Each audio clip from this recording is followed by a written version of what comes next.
Hello, everybody, and welcome to Sheboygan A's Baseball at Wildwood Park. My name is Mike Martin, along with Matt Crowley.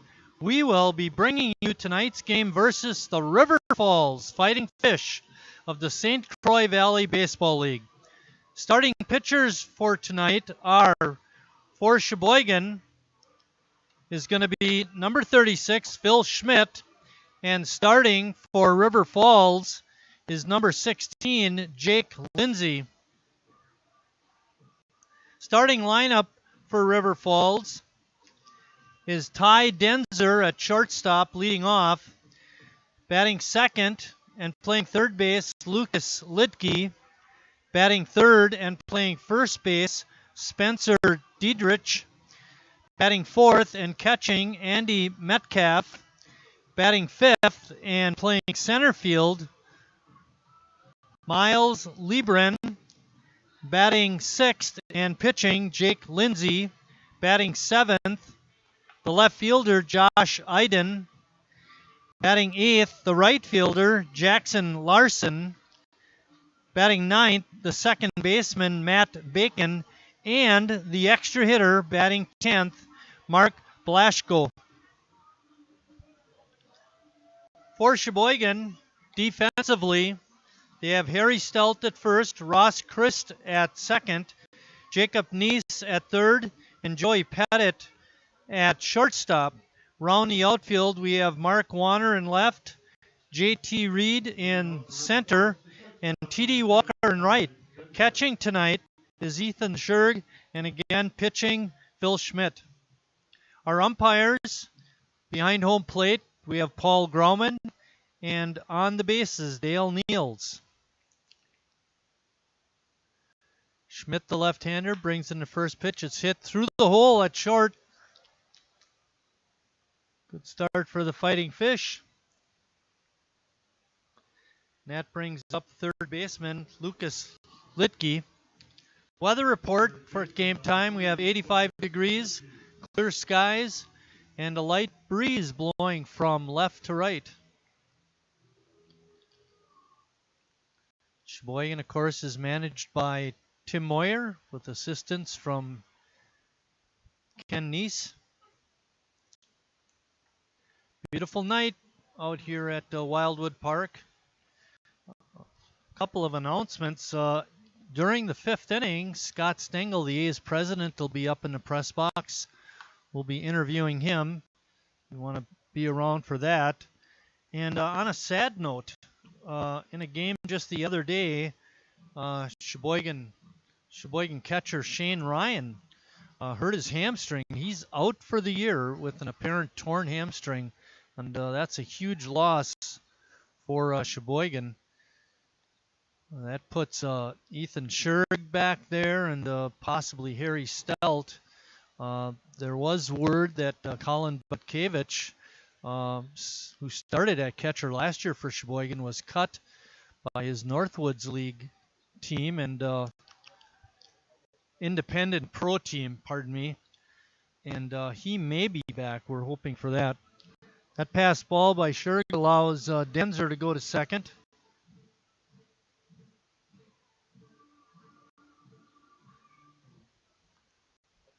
River Falls has got quite a record. They're 13-2 coming into this ball game. Bouncing ball foul down the third base side. They're also 13-2, but they have a 9-game winning streak. So they could be a handful tonight for Sheboygan.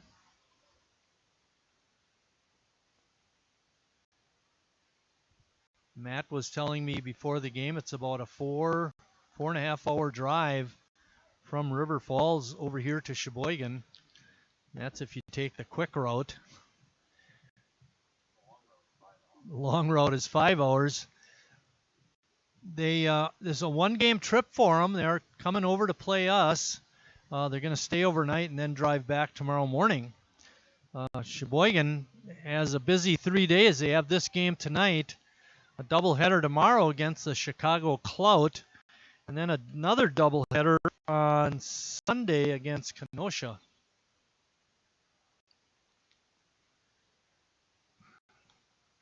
River Falls manager asked if they could. They came down with. They came over with 10 players and asked if they could bat all 10. Denny said that'd be just fine. So they are going with all 10 in the lineup. That pitch in the dirt allows Denzer to move to third. Give that one a wild pitch.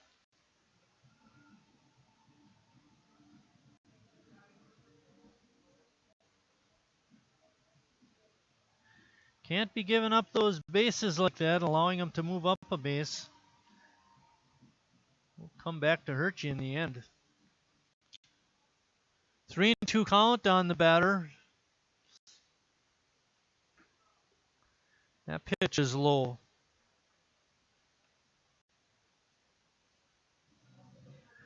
That brings up the first baseman, Spencer Diedrich. First baseman, number 28, Spencer Diedrich.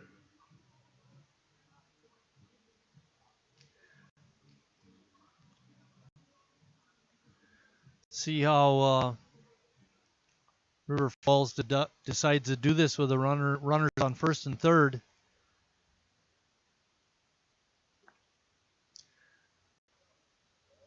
First pitch is outside for ball one.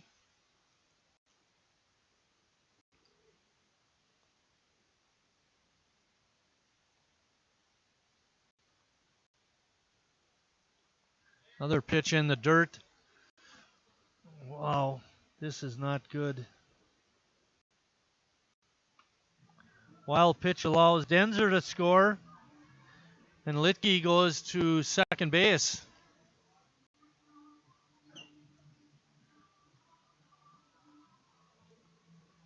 If you read Denny's most recent article in the Sun, echoes from the dugout, you know, he talks about the tough times the team is having, but he's confident in his group.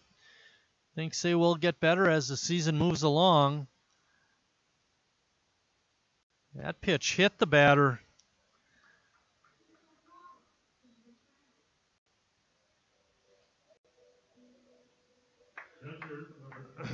Well, nobody out. Runners on first and second, and a run already in. And that brings up the number 4 hitter, the catcher, Andy Metcalf. Metcalf takes that first pitch for a strike.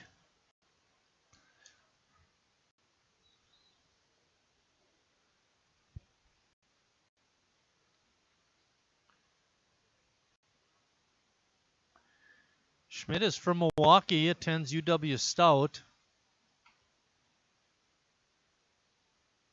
He goes 6'4", 205. Only 22 years old.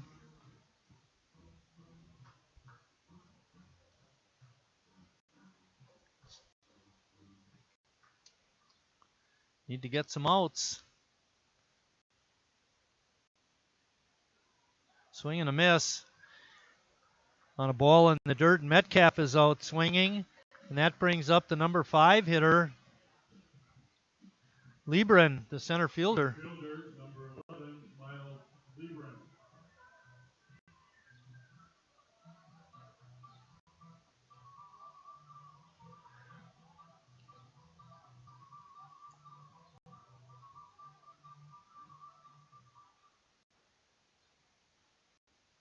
Schmidt comes set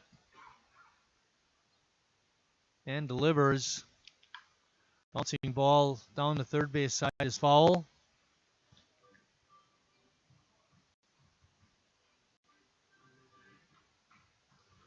Have a nice crowd here tonight so far on this warm Friday evening. Great night to watch a ball game. Breaking ball is lined in the right field, a base hit. And runners are going to move up one base. That'll load them up with only one out. Nice easy stroke by Liebren out to right field for the base hit. That brings up the pitcher, Jake Lindsay.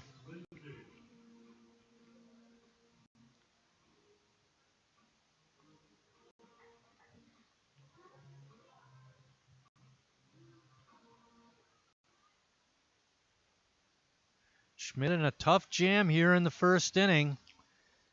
Already given up one run. There's only one out, and the bases are now loaded. Infield is, except for Harry Stelt, who's even with the bag, is deep. Looking for the double play. Ball is fouled back out of play.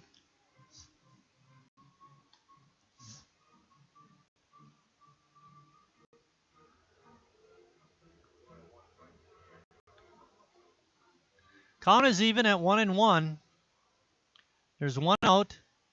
1-0, River Falls.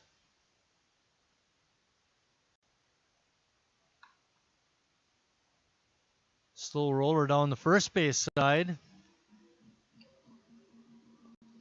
It's foul. Litke's on at third. Diedrich's on at second. Metcalf struck out. Liebren is over at first base. Lindsay's up.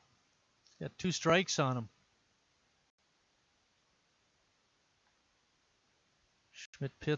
Schmidt's pitch is low and outside for ball 2. Oh, you don't want to go 3-2.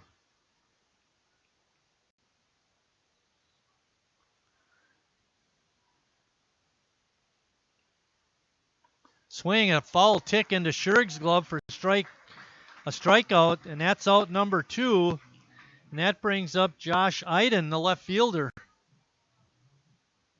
Left fielder, number 7, Josh Iden. A lot of 7s in Iden's life tonight. He's the 7th batter. He wears number 7, and he plays left field, which when you're scoring a baseball game is considered position number 7. Let's hope he's out number 7. Let's hope he's out number 3. Pitch is just outside.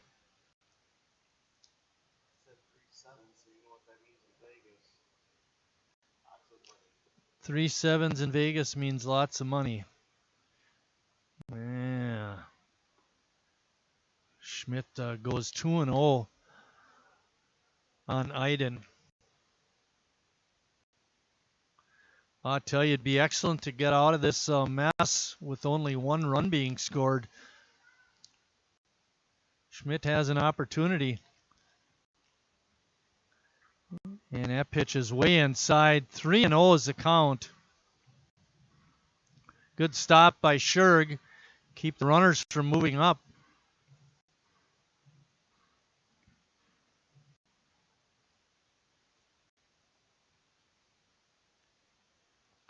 And that pitch is high. A 4-pitch walk with 2 outs and the bases loaded. Not good. And that brings up the number 8 hitter, Jackson Larson, the right fielder. 2-0 now for River Falls.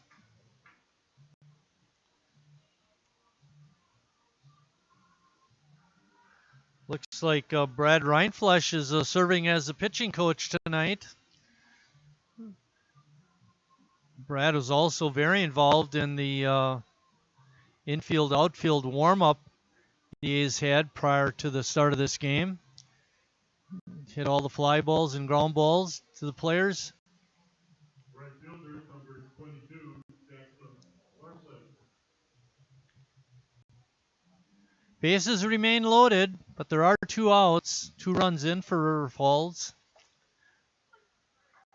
Good start by Schmidt with a strike.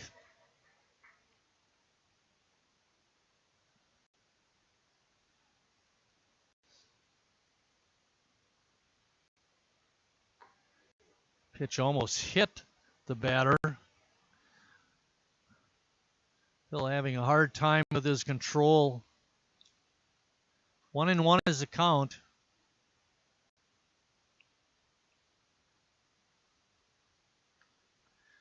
Pitch touches the outside corner for strike 2.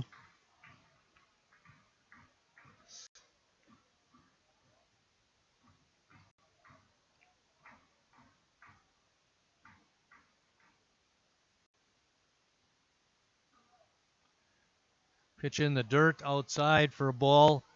Makes the count 2 balls and 2 strikes. 2 runs in, and there are 2 outs.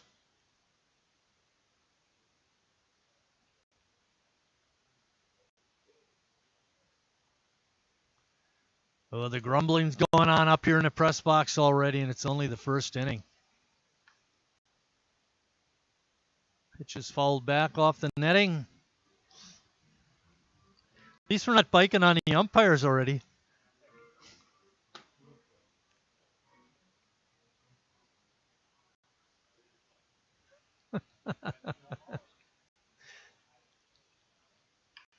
Line drive out to left field.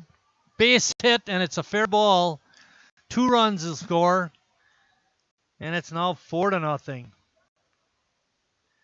Nice easy swing by Larson. He singles out to right for a 2 RBI hit. Second baseman number 23, Matt Bacon. Iden, the runner off of first, holds at second. That brings up the number 9 hitter, Matt Bacon. Bacon playing over at second base.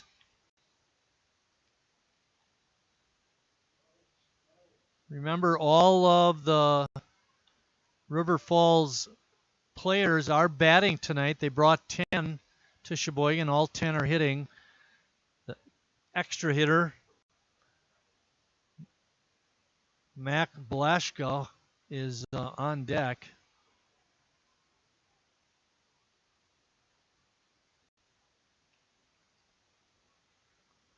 Another pitch in the dirt, and that's goes back to the screen.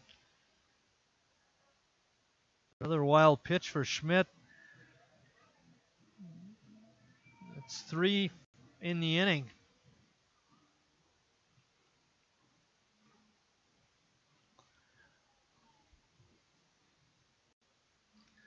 Had an excellent opportunity to get out of the inning with only 1 run being scored.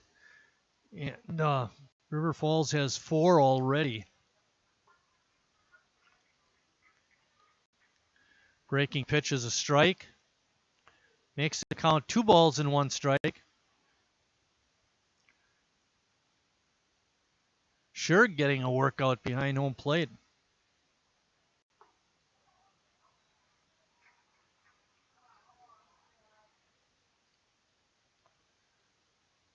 Crowd down below us is getting a little antsy too.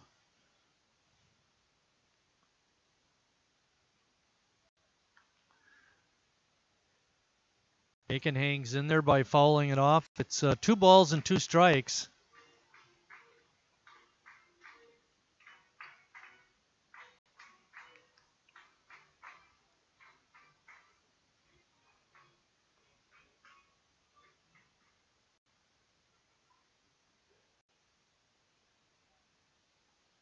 Another pitch in the dirt. Good stop by Scherg.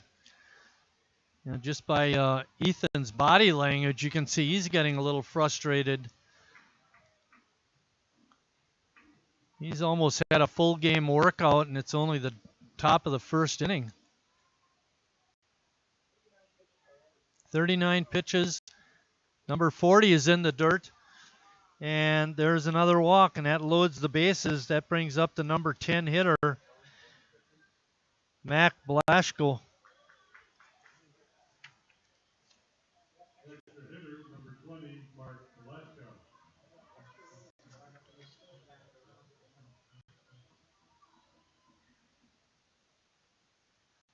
Mark Blashka.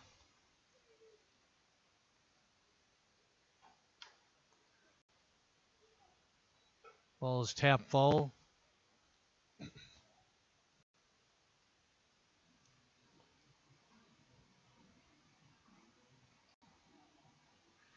Four to nothing.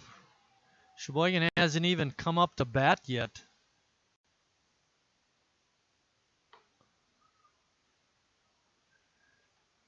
Schmidt's not happy about his performance either. He's trying to do the best he can, but it does get frustrating.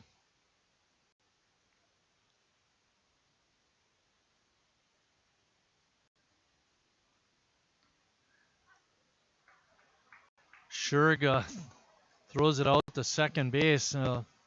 Guys got to put a tent on this circus. This is not looking good. We're a good ball club. You got to start playing like it.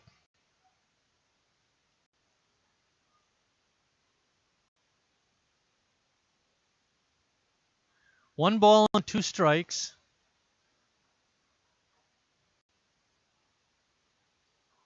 Swing and a miss, strike 3. The inning is finally over, but not before River Falls puts 4 on the board. At the end of a half inning of play, River Falls 4, Sheboygan coming to bat.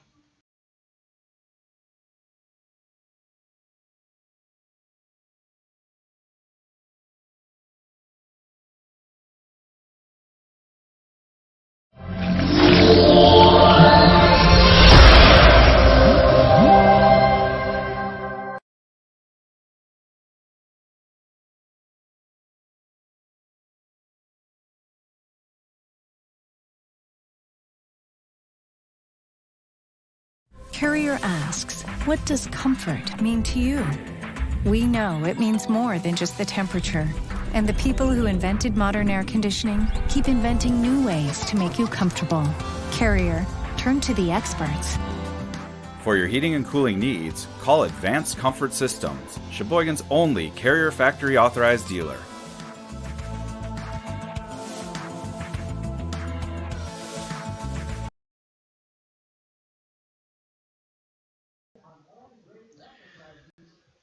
Starting lineup for Sheboygan, leading off and playing second base is Ross Christ.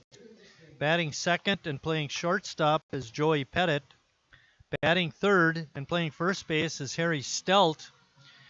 Tonight's Northwoods cleanup hitter is the DH, Jimmy Jurgensen. Batting fifth and playing third base is Jacob Neese. Batting sixth out in left field, Mark Warner. T.D. Walker is in right field tonight. He bats seventh. Ethan Scherg is catching and batting eighth.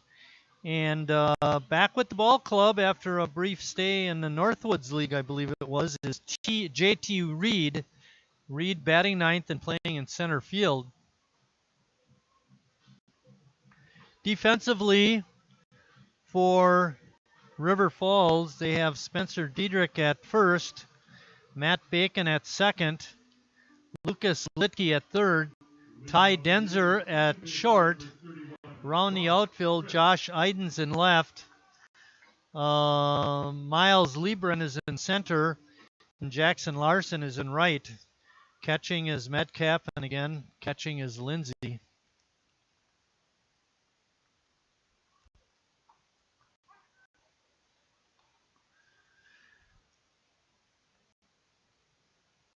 Ross Chris steps in, hitting .313 on the season, having another good year.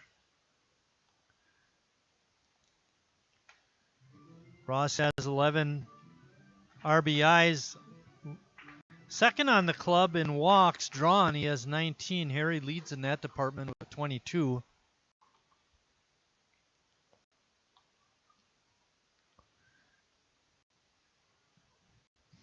Two balls and one strike is the count.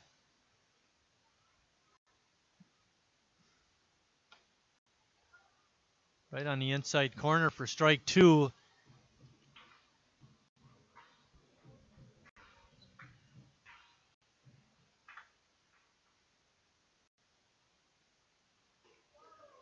Up and in.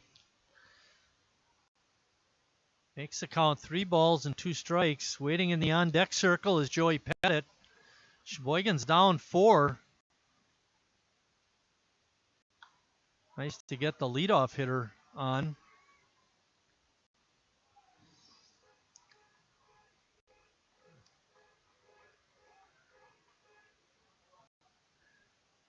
Got a familiar cast of characters up here in the press box. Bill Wagner doing the field announcing. CJ Skelton doing the announcements and audio enhancements. Matt Crowley and me, Mike Martin, are on the live stream.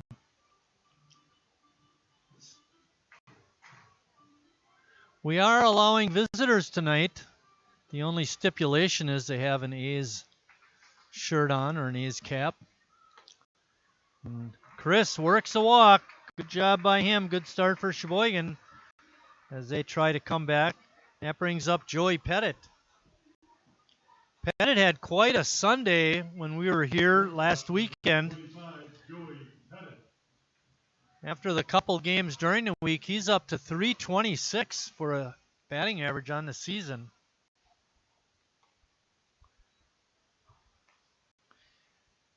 And Lindsay having trouble finding the strike zone all of a sudden.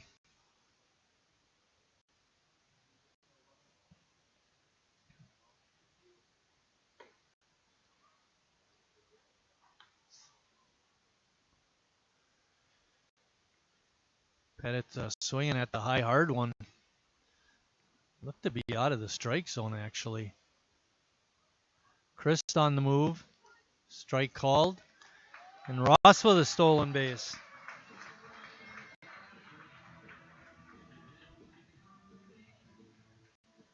Stolen base number 7. Ross leads the club in that area.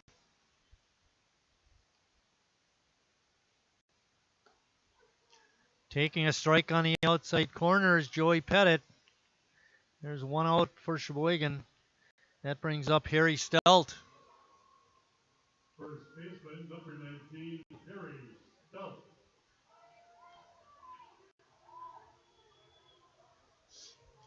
Harry leads the ball club in hitting. Steps in hitting .379. Leads the club in RBIs with 17. He's got a runner out there at second base that could score on a base hit. Harry has 7 home runs on the season, also leads the club in that area. The line draw, bouncing ball up the middle. Shortstop Denzer ranges over and makes the play. On that ground out, Christ moves to third, but there are 2 outs. And that brings up the designated hitter, Jimmy Jurgensen. Northwood Chemical cleanup batter, the designated hitter, number 32, Jimmy Jurgensen.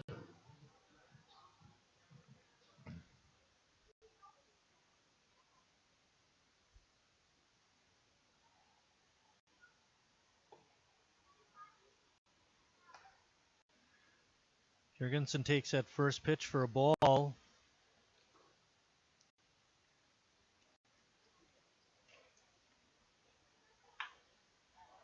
Fly ball out to deep right field. Ranging back is a right fielder, and making the catch is Larson to end the inning. Sheboygan threatens, but they do not come up with a run, and after one full inning of play, River Fall leads 4-0. I'm not usually... I've never really been into this sappy, corny, mushy garbage. You know what? I'm going for it. You are completely and utterly... Awesome. Great. I'm glad you showed up. in my life. I could never get through this world without you. You are really close to my... Heart! I think I'm about to cry. You better not. Every single time I... Get down, get down! There you are. You always have... My back, my back. I'm so glad you're alive. It's like all these tiny little things... Yes, things. ...are serious and kind of important. You gotta hold it like a baby bird. And... Please be quiet. Listen. You hear that? That's a little something I like to call... Friendship.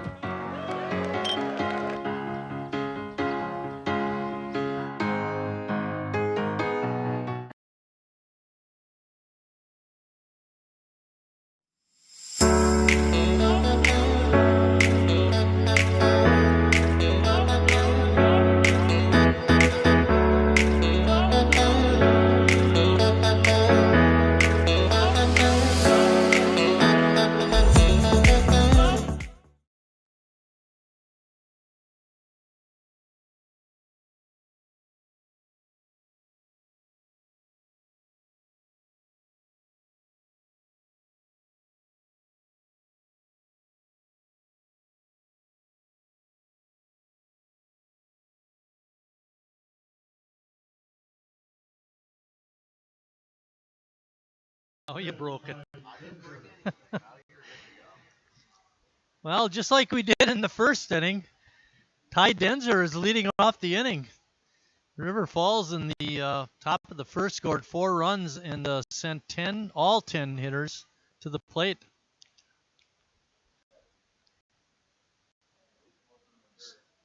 Prior to the first inning of work by Schmidt, he has appeared in 2 games. Has gone 6 innings. His ERA is quite high. It's gone up way up from what it was. It was 7.50. And he starts Denzer off with a couple of balls. Denzer reached on a base hit. It was early in the count, maybe the first or second pitch of the at-bat. The bouncing ball up the middle, and Schmidt throws another pitch in the dirt.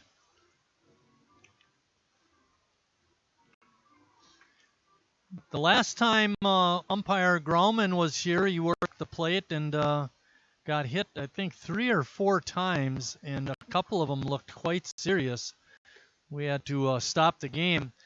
With all these pitches in the dirt and as wild as Schmidt has been, Grauman has been fortunate not to be hit by any of those pitches. And Moyer's coming out. This could be it for Phil. He just doesn't have it here tonight.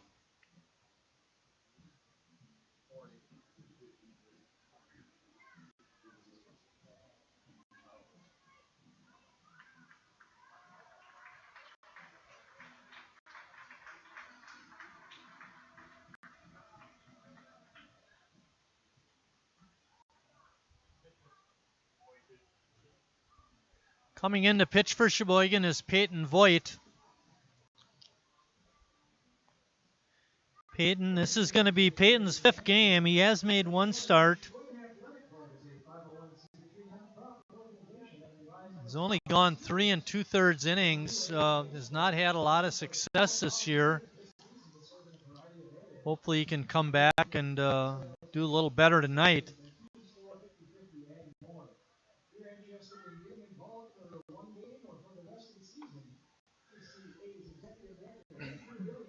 Was at the Field of Dreams last Wednesday, actually it was. I remember the night, and talking with a couple of friends sitting in the shade at a picnic table, and in walks Peyton Voigt, the bag full of balls and a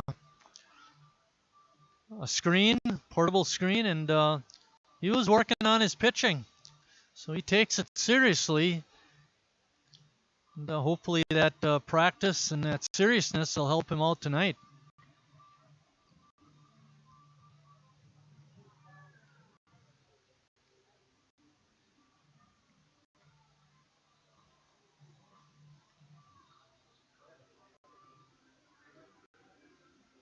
Mark Winkle's in the house.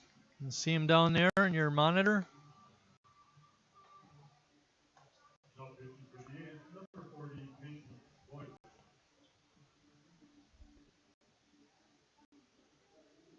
Batting for River Falls, third baseman number 3, Lucas Litke.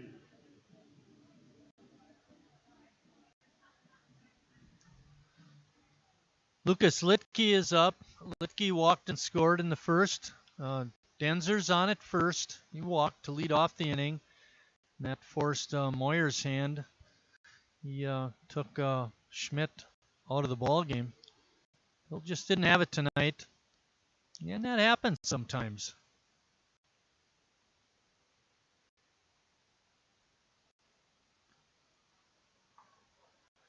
And then you have ball players like me. Every game I came into, I didn't have it.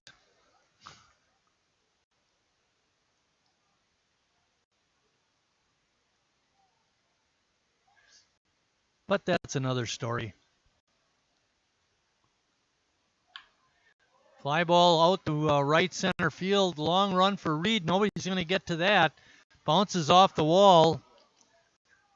Denzer coming around. Here's a throw home. Not in time. Denzer scores on a RBI double by Lucas Litke.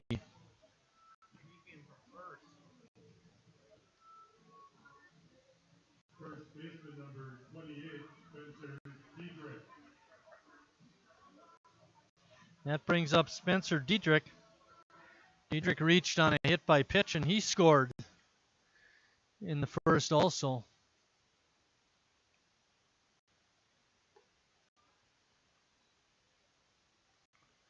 First pitch by Voigt is a ball. There's nobody out. We're in the second inning. It's 5-0 River Falls.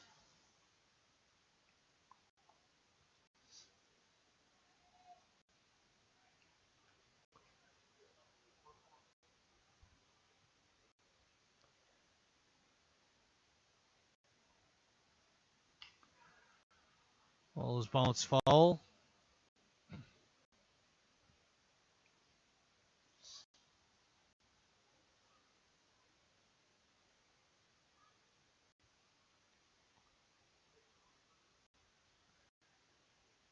White delivers. Breaking ball. A hanger's hit out to right. Racing is Walker, and he makes a one-handed grab.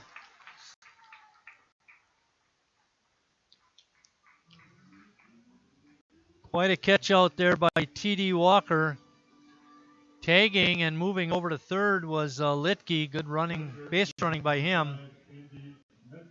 That brings up Andy Metcalf, the catcher.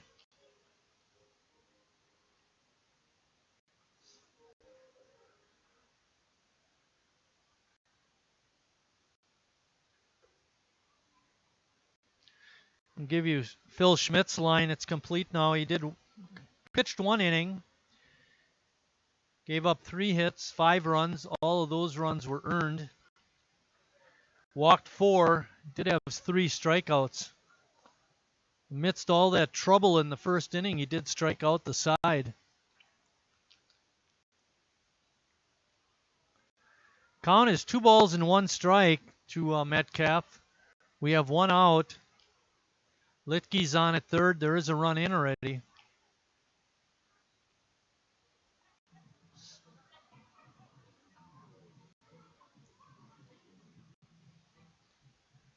Three-one pitch. Swing and a miss. Metcalf with a mighty cut.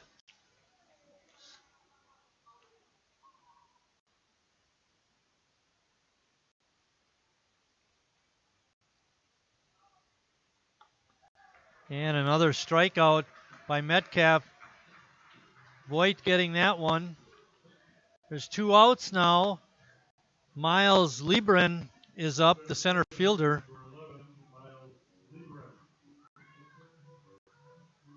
Liebren singled back in the first and scored.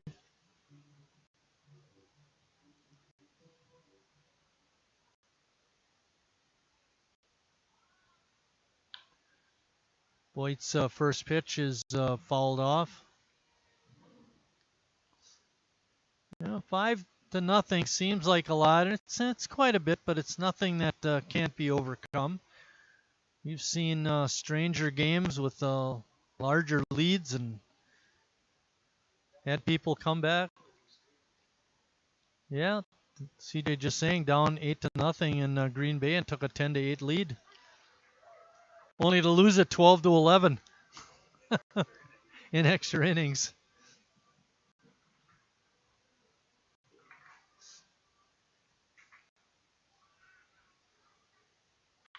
Breaking ball is hammered to short. Neese with the good pickup. Strong throw across is in time, and that ends the inning for River Falls, but they do come up with another run at the end of an inning and a half. It's 5-0 River Falls.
Getting ready to lead off the bottom of the second is Jacob Neese. Third baseman number 17, Jacob Neese.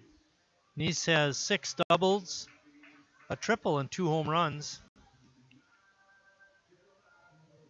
He's third on the ball club in RBIs with 16. I'd like to get that batting average up a little higher, though. He's hitting 211. It's going to be Neese, Warner, and Walker here in the second. Warner and Walker.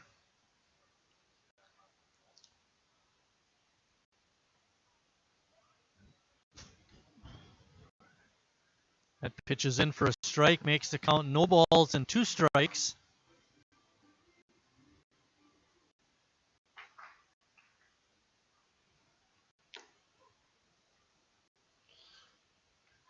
Lindsay's pitch rides up and in.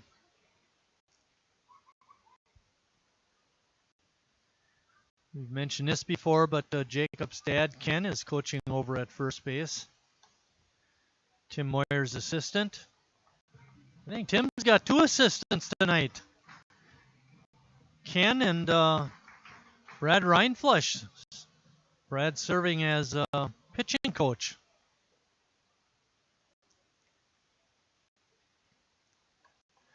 Pitch is taken for a strike, and a good pitch it was.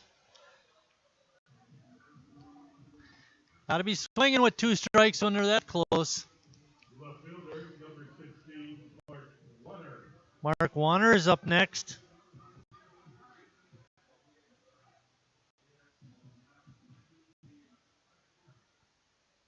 Warner playing out in left field.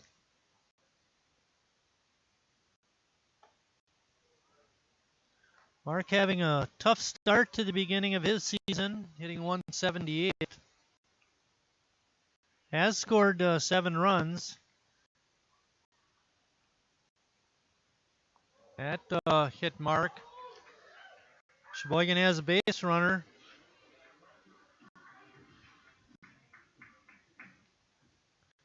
That brings up the number 7 hitter, T.D. Walker. Fielder number 22, T.D. Walker. Walker also struggling, hitting 190. He scored 12 runs, however. That's a good number. Does have a couple doubles and a home run. Which is down low by Lindsay.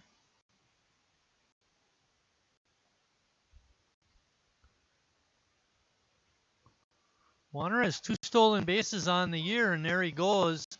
And he's going to slide in safe. And on the bad throw, he's going to head over to third and make it. So credit Warner with some good hustle. Stolen base and advancing on the throwing error.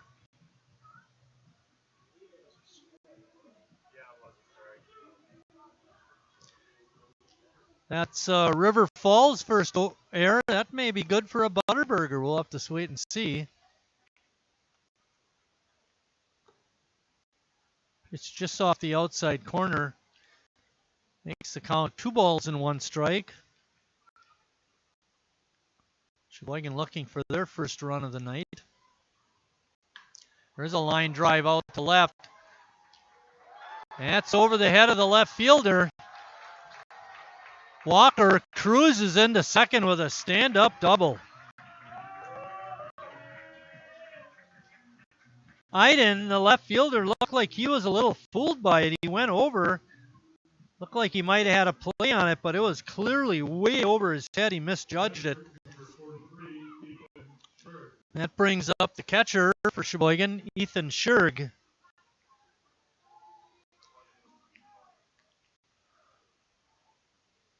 Walker on third. Sheboygan's got a run. First pitch is in for a strike.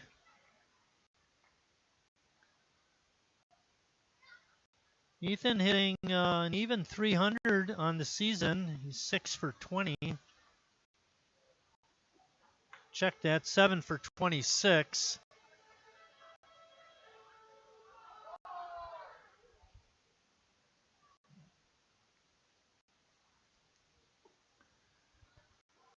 Another pitch in there for a strike. Makes the count 1 ball and 2 strikes.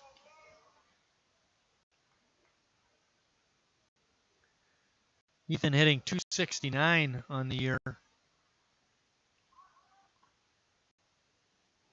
Walker steals third. They weren't paying attention to him, and he took advantage of it.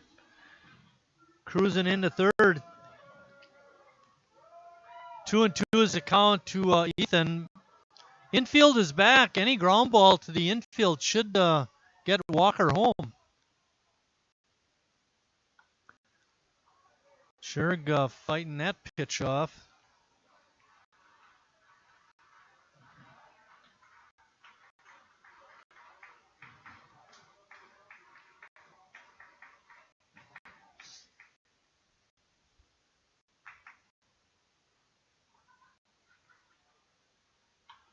Line drive out to center field. Diving catch made by the center fielder, but his throw is not going to be in time.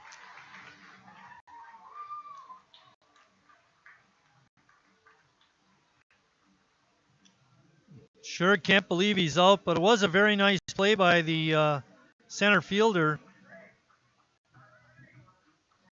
Sheboygan has 2 runs in. That brings up the number 9 hitter and center fielder, JT Reed. It's now 5-2. When we come back for the 3rd inning, Matt Crowley will be taking you through innings 3 and 4, and then I'll come back in the 5th inning, and hopefully we'll have Scott Stengel, A's president, for a little bit of an interview during that inning. Slow roller to third. Reed with the good wheels. Just called out by a half a step. Nice play by the third baseman. But at the end of 2 complete innings of play, it's now River Falls 5, Sheboygan 2.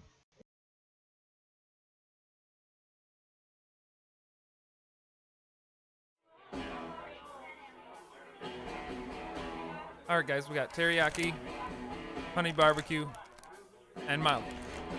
Enjoy.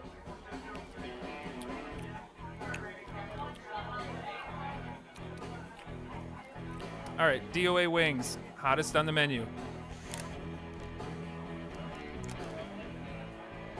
You got a problem?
Carrier asks, what does comfort mean to you? We know it means more than just the temperature. And the people who invented modern air conditioning keep inventing new ways to make you comfortable.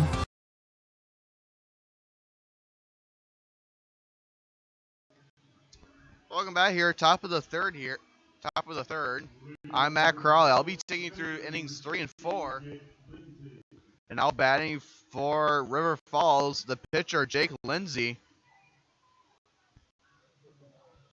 Lindsay is over one with a strikeout for tonight. This pitch is high and inside.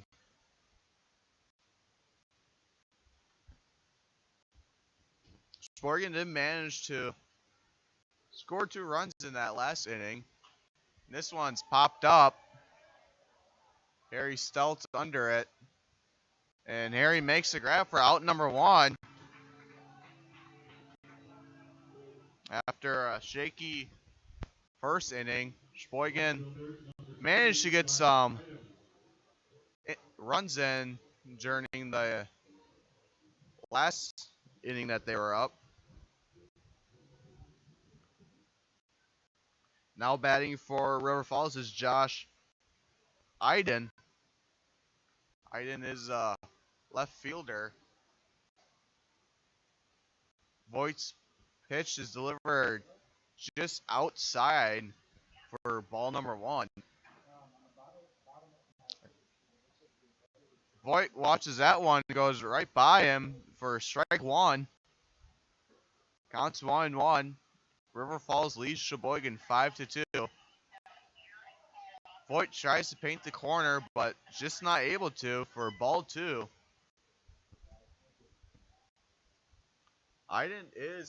He's 0 for 0. He was walked by Schmidt.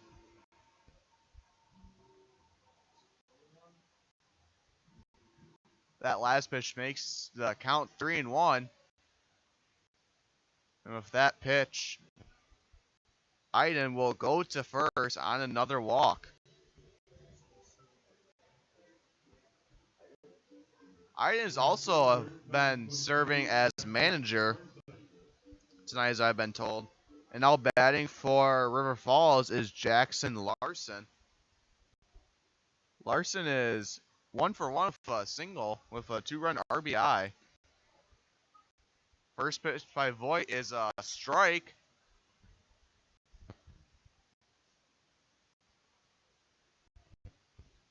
Iden seems to have a little bit of a lead here. He's still on first. This one's ripped into left field. And the robbing attempt. And that is a home run for River Falls. Robbing attempt by Mark Warner, but wasn't able to make the grab. And River Falls extends their lead by 5. And it's now 7-2, River Falls. Definitely not the cleanest we've seen Sheboygan play. Definitely seen a lot cleaner games from Sheboygan. And now batting for River Falls, Matt Bacon. Would you like to have a name like that, Mike? Bacon? Bring home the bacon. First pitch by Voigt is inside for strike 1. Ball 1. Voigt winds up, now delivers. That one's painted a high line of the strike zone for strike 1.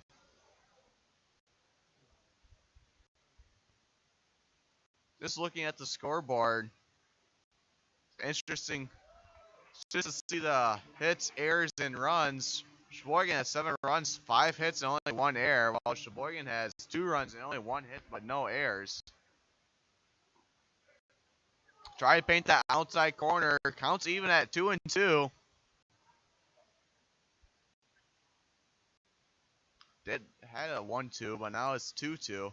Here comes a pitch from Voigt. That one's well outside. For ball number 3, full count is Bacon. Bacon's facing a loaded count. Pitch from Voigt. This one's a grounder to Pettit.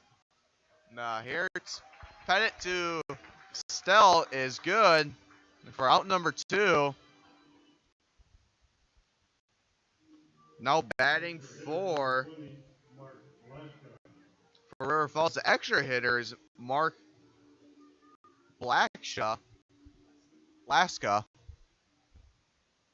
Blaska is 0 for 1 with he struck out.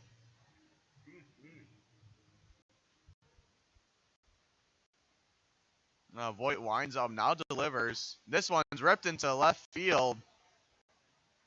Looks like it'll be good for a base hit. And now back at the top of the batting order for River Falls is Ty Denzer. Denzer is 1 for 1 with a walk. Sheboygan is not letting up. River Falls is not letting up at all. Consistently has been scoring every inning. 4-1-2 and possibly more. That pitch gets ticked and goes fouled back for strike one. It counts 0-1 with 2 outs. Top of the third.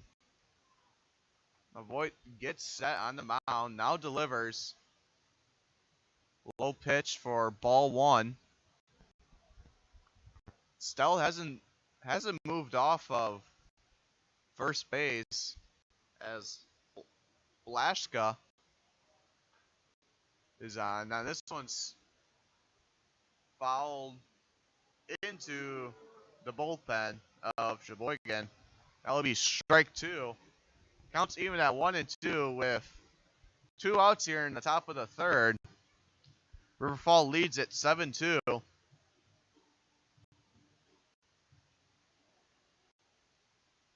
Now Voigt gets set, now delivers. Breaking ball. Looked good, but makes that an even count at 2-2. Mike said it looked good.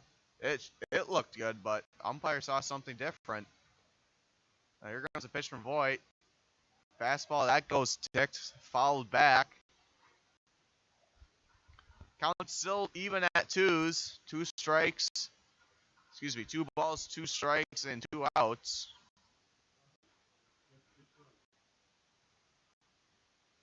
And that's a hit by pitch.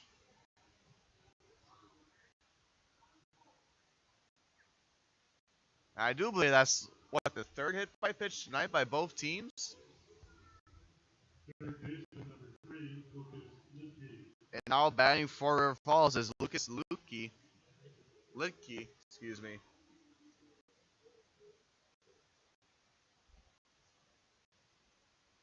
Runners on first and second. Voigt's first pitch is high for a ball 1. Beautiful night here. Temperature has dropped down to 81. Clear skies, real pretty sunset. It says right there. You know all this stuff, man. I know all this stuff. I'm like the weatherman. Except I don't call inaccurate forecasts. Well, you're not a weatherman, are you? That pitch goes by Sherg, but no runners advance. Counts 2-1.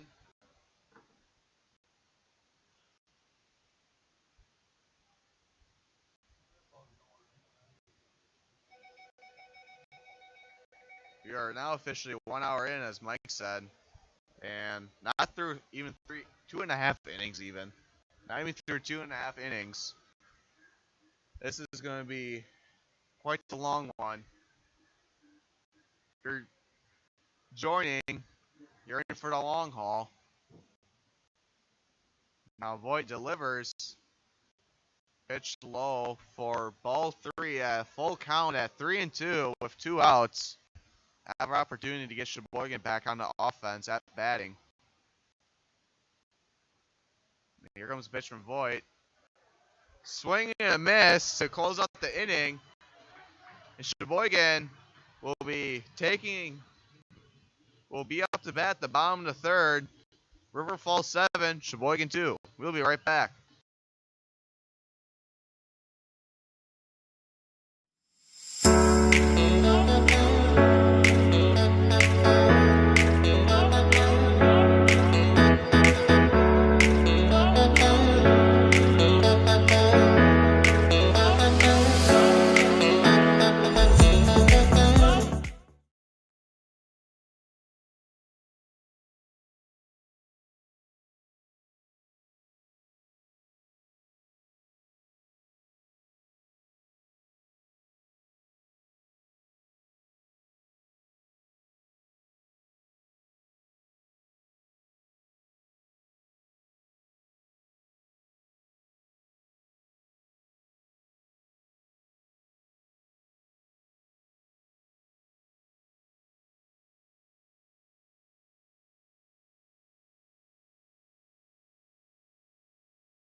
Welcome back to Wildwood Park. Leading off for Sheboygan is Ross Chris. First pitch by Lindsay is a strike. And the first time that Chris was up, he walked. The swing and miss from Chris makes that strike 2. Counts 0-2. Lindsay now gets set. Winds up and now delivers. Chris makes that one, goes foul down the first base line. Hanging in there on an 0-2 count.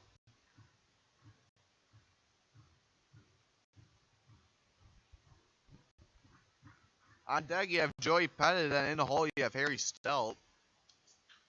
And this one's popped into the left field in foul territory. Making the catch in foul territory is Iden for out number 1.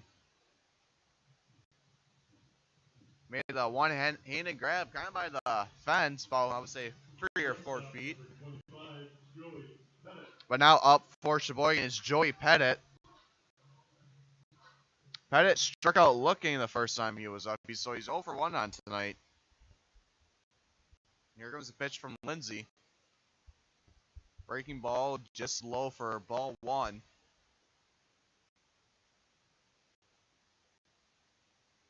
Now Lindsay comes set on the mound. Now delivers. This one's ripped right to shortstop. One hop from the shortstop. And now throwing out at first for out number 2. And now batting for Sheboygan is Harry Stelt.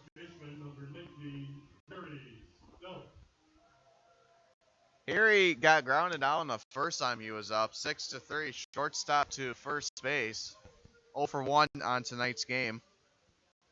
Looking to change that. Looking to give Sheboygan hope. And now, first pitch by Lindsay is a strike, but Harry doesn't swing at the first strike first pitch unless he really likes what he sees. Now Lindsay comes set and now delivers. And there's a rip into right field, but is caught. 1-2-3 inning for Sheboygan. And just like that, River Falls will be up to bat next. River Falls 7, Sheboygan 2. We'll see you in the top of the 4th.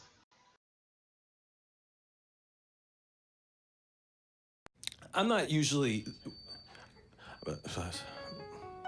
I've never really been into this sappy, corny, mushy garbage. You know what? I'm going for it. You are completely and utterly Awesome. Great. I'm glad you showed up. in my life. I could never get through this world without you. You are really close to my...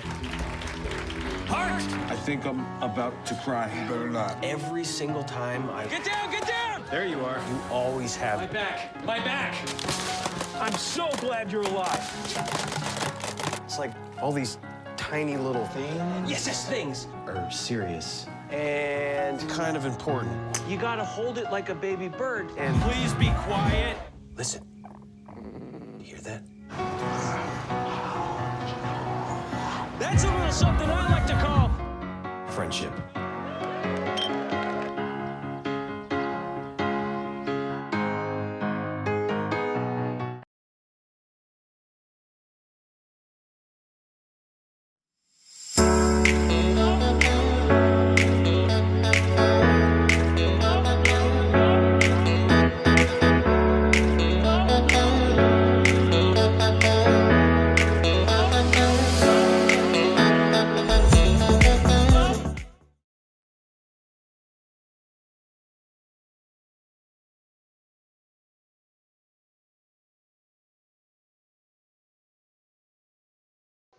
Welcome to the top of the 4th. Just had our little dance competition here, and audience not involved, but someone that was Ethan Scherg. And we have a winner for the dance competition down on the third baseline. The count is even at 1-1. That last pitch being a strike from Voigt. Now, another strike from Voigt makes the count 1-2 with top of the fourth. And this one's ripped to Pettit, who makes a nice stop.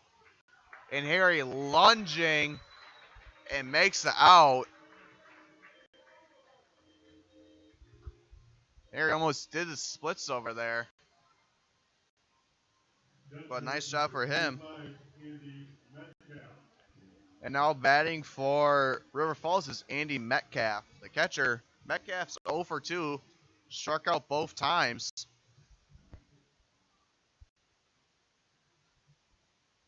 One thing that I've noticed about his batting stance is that it seems like he likes those inside pitches. He likes those inside pitches a little too much. And that one's right over Pettit's head. And it was an inside pitch, as Mike just stated. So a base hit for Metcalf. And now batting for River Falls is Miles Lebron. Lebron is 0 for 2. He's 0 for 1, excuse me. 1 for 2. And that one, fourth hit by pitch tonight. And 3 of them have been from Sheboygan. And that sends Lebron to first and Metcalf to second. Just when you think things can't get worse for Sheboygan, they're starting to.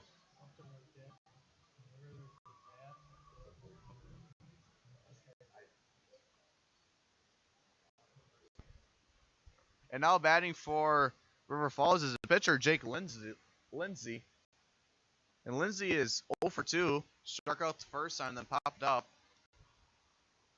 Now, here comes this one's ripped right into the gap. They've been hitting that consistently now. That's the third time in a row. Each batter on base has hit that gap. Right over shortstop. And just like that, 1 out, top of the fourth with bases loaded. Now batting for River Falls is Josh Iden. Iden walked twice in tonight's game. Only 1 out, bases loaded for Voigt. Healthy cut from Iden, but didn't get a hold of it for strike 1. Now there's Diedrich over on third base. And this is a wild pitch. And stole home is Metcalf, and he's safe.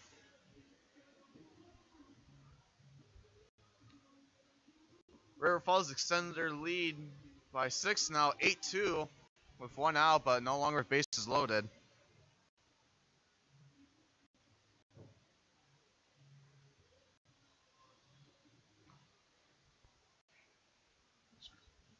Now here comes Voigt with the pitch.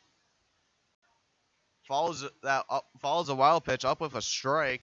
Counts 1-2.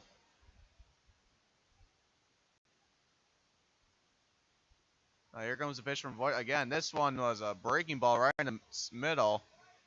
And now that one goes foul, and the birthday party goes over to retrieve the ball. Better let the birthday boy have it. Counts 1-2 still. Here comes the pitch from Voigt. This one's grounded right to first. Now makes a smart decision to throw it to first for 2 outs.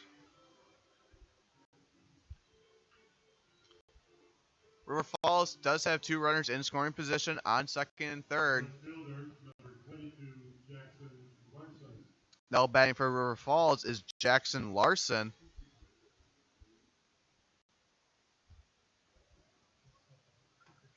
Larson is 2 for 2. Last time that Larson was up is he had a 2 RBI home run. 2-run homer into left field. And that one right down the pipe. Counts even at 1-1. Runner still on second and third. Voigt winds up and now delivers. And this is another wild pitch. But thankfully the Wall bounces it back to Scherg to prevent another run from coming in. River Falls could have extended their lead from 8 to 9, but the Wall decided to give Sheboygan a helping hand. Now the count's 2-1. And that's inside pitch, but it does hit the bat for strike 2. Two's all across the board. 2 balls, 2 strikes, and 2 outs. Now Voigt winds up and now delivers. This is popped up into center field, but to Reed, and is caught for out number 3. What could have been a catastrophic inning turns into still a 1-score inning. We'll be back as Sheboygan takes a play in the bottom of the 4th.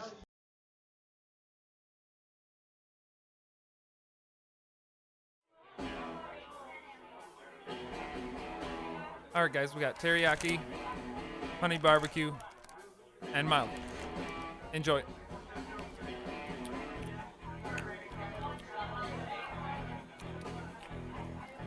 All right, DOA wings, hottest on the menu. You got a problem?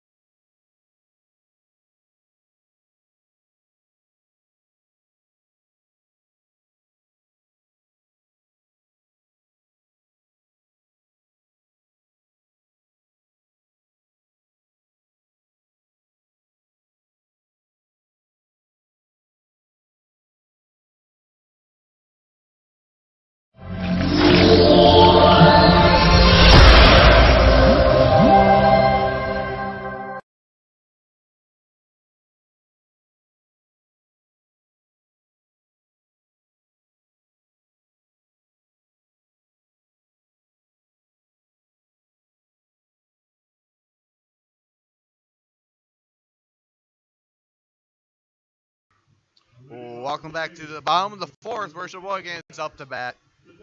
And leading up the inning for Sheboygan, the designated hitter, Jimmy Jurgensen.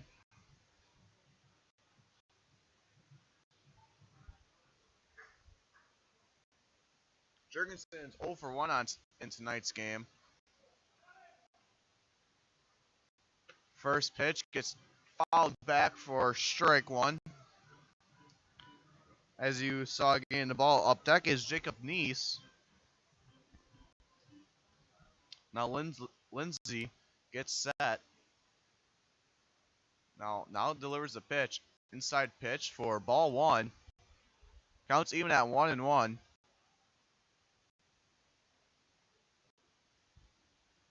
Lindsay comes set. Now winds up, now delivers. This one, it looked like it hit, and it did. Hit Jurgensen's foot. And is followed for strike 2. Counts 1-2, no outs here, bottom of the 4th. River Falls leads Sheboygan 8-2.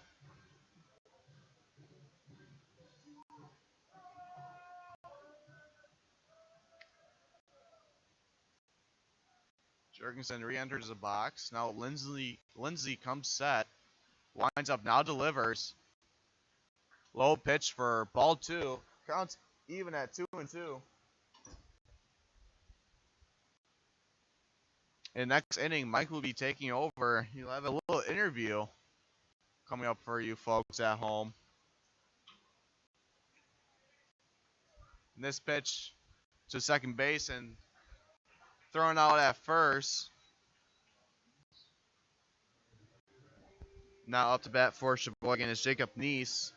Third baseman number 17. Neese is 0 for 1 and struck out looking the last time he was up.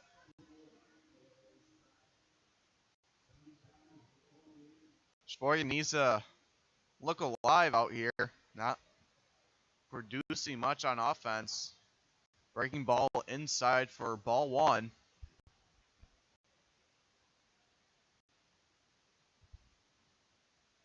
have a nice crowd tonight. Very like to participate. And this one's hit into the gap between right and center.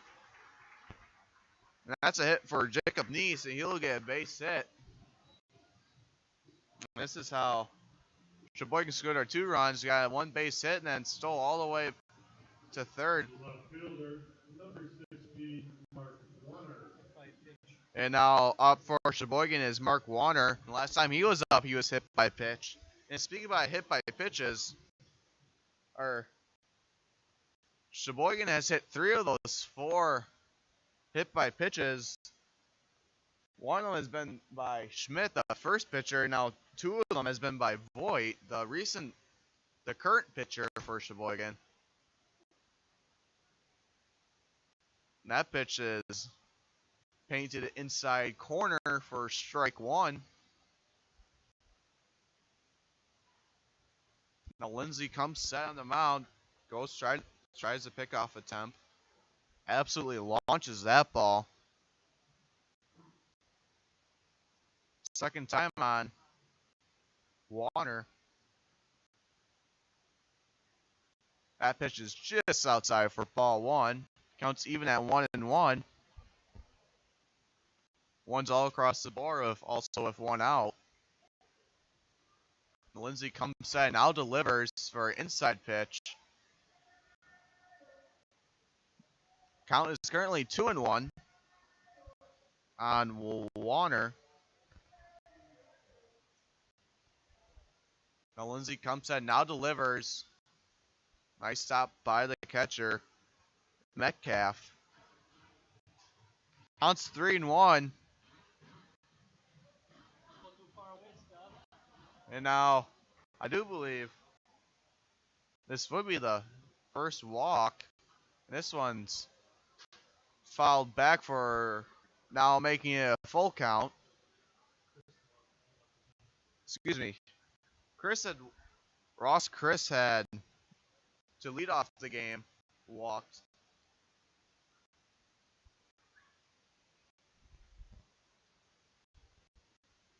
Now here comes a pitch from Lindsley. And this one's yet fouled back onto New Jersey Avenue somewhere out there.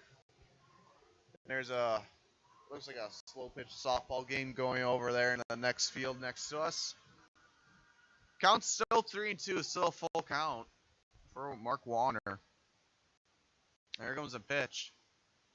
Fouled it again. It's been getting a hold of it, but not the right amount.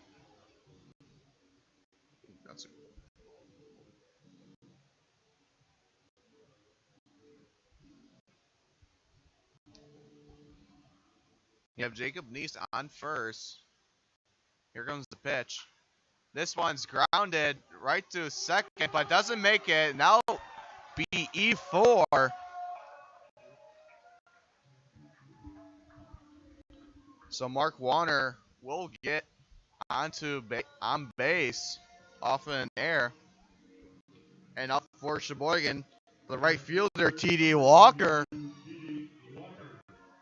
Walker had a nice double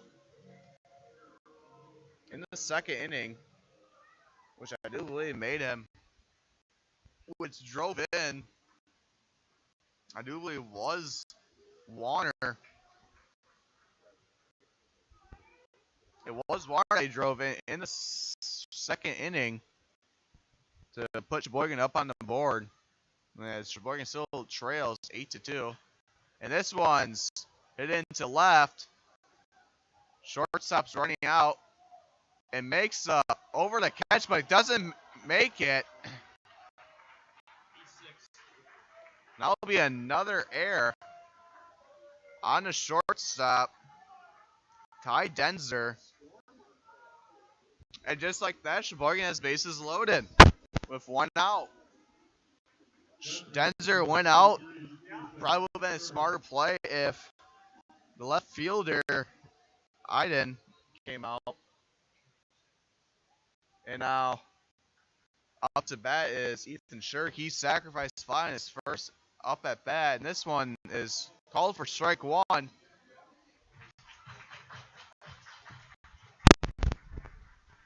bases loaded for Sheboygan. Rare sight to see tonight for Sheboygan having any runners on base, especially loaded bases. And that pitch down low for ball one. As Mike mentioned earlier in the game, Ethan is playing for the injured Shane Ryan. As a couple of days ago at Kewaskum, he tore his hamstring. Hopefully he is out for the year, but hopefully he can make a speedy recovery. That pitch called for strike two. Now Lindsay foul tipped, so Shurg is still alive. If it's foul tipped on strike two, the catcher catches it, you're out, but if he drops it, you're still alive. Shurg is trying to make something happen for Sheboygan. And here comes the pitch. And got called for strike three for out number two.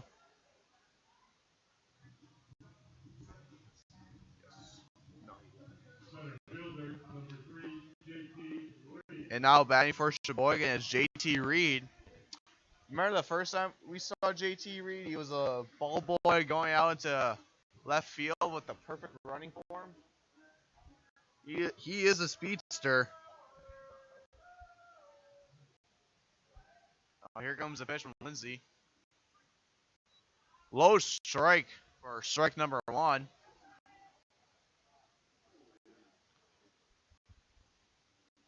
Now Lindsay comes set. Bases are loaded. He gets set in the batter's box. Gets a rip of it, but not after I do believe it goes off the umpire's chest protection. Counts 0-2 for JT Reed. With bases loaded, perfect opportunity for Sheboygan to score. And here comes the pitch. And struck out swinging. And Sheboygan will leave all three of those runners on base. Mike will take you for the fifth inning with his big interview with Scott. So I will hand it over to Mike after the commercial. We'll be right back in the top of the fifth. River Falls 8, Sheboygan 2.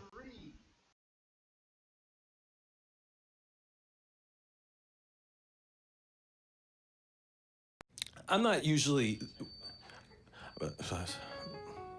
I've never really been into this sappy, corny, mushy garbage. You know what? I'm going for it. You are completely and utterly Awesome. Great. I'm glad you showed up. in my I life. could never get through this world without you. You are really close to my...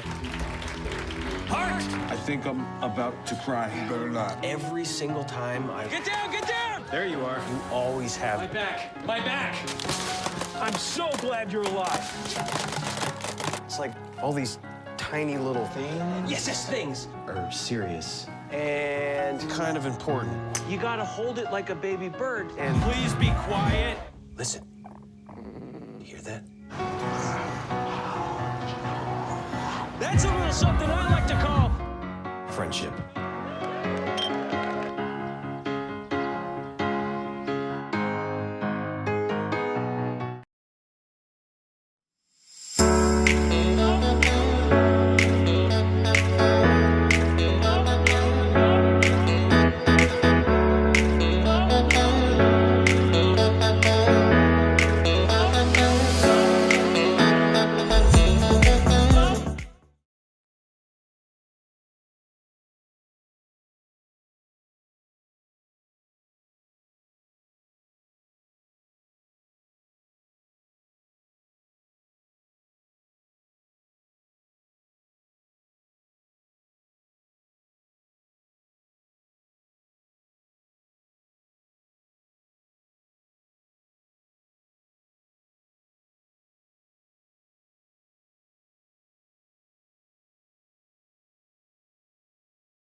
Now pitching for Sheboygan is Ben Wilson. Wilson is from Neenah. Played for St. Mary's Catholic High School in Neenah. For Peyton Voigt, he went 3 innings, gave up 5 hits, 3 runs, all earned, 1 walk and 1 strikeout, also allowed a home run. Leading off the inning is going to be Matt Bacon. Joining us up here in the booth is President Scott Stengel. Scott, we've been members of the club for a long time, and over the years we've seen some constitutional changes along the way, relatively small in nature. Recently, the club went through some huge changes that has it has affected your position as president. Let's talk about some of the changes that have been made and how it affects you. Yeah, Marty, I've been president for many years, and I've always believed that to grow the program and keep it going the way we want to have it, the success that we've always had, and sustain the success, we needed to structurally, fundamentally change the operation.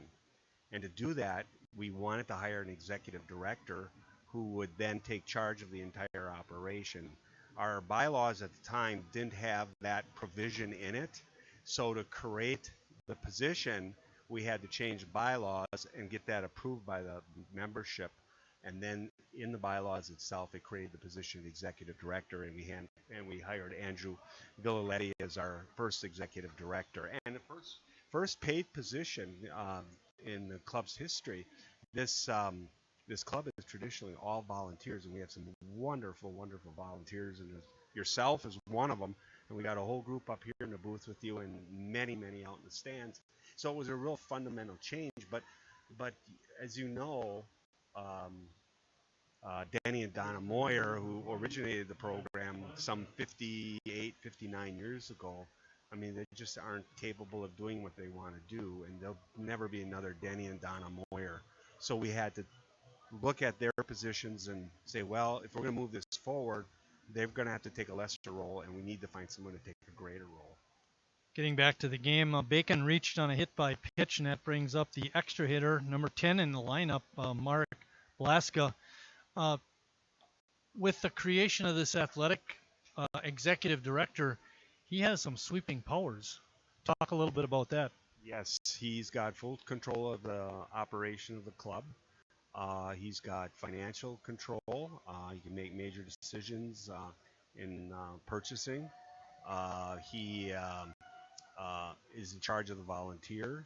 Plus, he's in charge of oversees the entire operation, including the baseball operations. So it's something that we needed to create and find the right person who could take control of those things. Talk about getting the right person. When you create the differences like that, you have to get the right person. And how did you find that? Well, I knew Andrew from his days when he was at the executive director at Sharon Richardson, and he also had a relationship with Denny Hare, who was a member of our club, and Peter Guys, for that matter. And Peter was instrumental in some of the improvements we made around the park. And Andrew was at the Humane Society, and he decided to leave there, and he became available. And I heard it through Denny Hare that he became available, so I approached him right away, and he was very interested. He's a baseball guy. His kids play games, play baseball, so I'll let you call the game here a little bit. But yeah. All right. Blaska struck out, and Ty Denzer, the leadoff hitter, is up. Let me ask a little bit. We talked about Andrew and how has he fit in so far? Not really been a part of the club all this time, but all of a sudden just stepping in. How does that work? How has it worked out? Pretty good. He's learning a lot. This is his first baseball season, and we've got a lot of moving parts. We've got a lot of moving parts during game day, and everything from all the different pay points and all the different. Base hit to right by Denzer. Puts runners on first and second for River Falls, and that brings up Lucas Lutke. River Falls on top, 8-2. We're here with Scott Stengel, is current president, and we're talking about Andrew Vigiletti and how he's fit in so far. Yeah, he's got a lot to learn. I mean, because like I said, it's a very complex operation, and we do an awful lot to entertain our fans, to put a good baseball product on the field. Even the streaming. This is something that for our level of play, you don't see. And we have a very, very sophisticated and a growing program, and we want to continue growing. We have a really nice crowd here tonight, and a lot of activities over the weekend. So he's got to learn all that. You know, who are the sponsors? Who are the members? Who are the volunteers? What kind of activities do how do we perform them? And you know, even the fan base. You know, we've got so many season ticket holders for so many years that you know I know him by first name, and he's got to learn who and just kind of get comfortable with that. So it's a learning curve for him. A line drive out to center field for a base hit. Reed picks it up and makes the long throw home. That's not going to be in time. A run is going to score. And Lutke's on with a single and an RBI. Moving up to second base is Denzer. And it's now 9-2 River Falls. One of the things the club has struggled with throughout its existence is membership, and we're always looking to get it increased. What can we do to get it up there? Well, that's a challenge. I think it's a challenge with any volunteer organization is find people who are willing to work and commit their time to it. You know, we started this year by, and this was Andrew's idea, by rewarding our volunteers who work at the park or work outside of the park with certificates for a beverage and a sandwich at the concession stand. A little bit of form of compensation that we haven't done in the past. So, you know, that's one of the incentives. But, you know, we have such a dedicated group, and I think the key to it is to get our current members that really like to be here to get their friends and their acquaintances involved. It's got to be word of mouth. And yeah. I know you've spoken at the old timers meetings, and Denny, of course, is a regular. He does a little update on the A's every year, and I know that one year you made a big plea for, you know, to get some of our membership to come and help at the A's game, and we did get Lori and Bob Wetstein. I mean, that helped. Oh yeah, they were wonderful. They were wonderful. They were real troopers, especially last year with the COVID. They were out here every game, and unfortunately, Bob did get COVID at the end of the year, and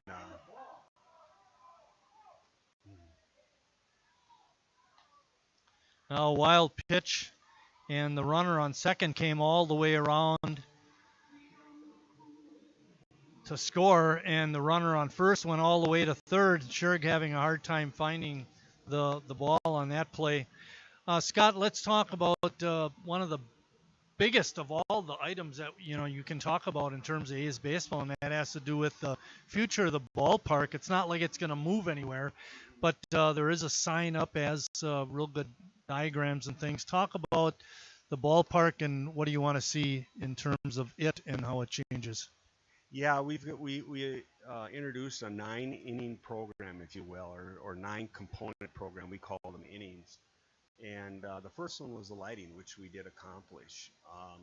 We still want to do parking is a real issue around here. The city just removed a bunch of trees out beyond left field. I guess it was ash trees. And there's some opportunities to improve the parking here, and that's one of the major things we want to do. Better drainage of the field, also possibly turf field. Some of these are very, very expensive, but something new that just came up. I mean, just very, very recently, we had a significant donor for a second deck, and that was part of the plan, was to have 2 social decks. As you know, we have the Budweiser social deck. Oh, that's long. Long home run by Spencer Diedrich. Boy, that was. Everybody up in the booth is like, uh-oh. That was a long home run. And River Falls is really taking it to the Sheboygan A's here tonight. It's now 11-2. Andy Metcalf, 12-2. Andy Metcalf is coming up to bat. The party decks, the one that we presently have is on the third base side. You're talking about building one on the first base side. Exactly, and it's kind of grown because our donor has talked about taking it a step further, and that's actually doing a Sheboygan museum. Yeah, Sheboygan Sports Museum, not just the A's, but the Red Wings and the high school, and some of the great athletes that came out of Sheboygan, Billy Schrader, Pat Matsdorf, and some of those guys. and it's a real vision, and we're beginning to work on it. On that, it's going to take some time because we'll have to raise the money to construct the building, and along with it, we would have deck for viewing games and suites, as well as a museum and some food service opportunities. And One of the things I heard that there was talk about doing is creating a small restaurant that could be open several days during the week, and it'd be located down here, maybe like a coffee house type thing. Is there any legitimacy to that theory? yeah, it's in the plans. It's in the plans.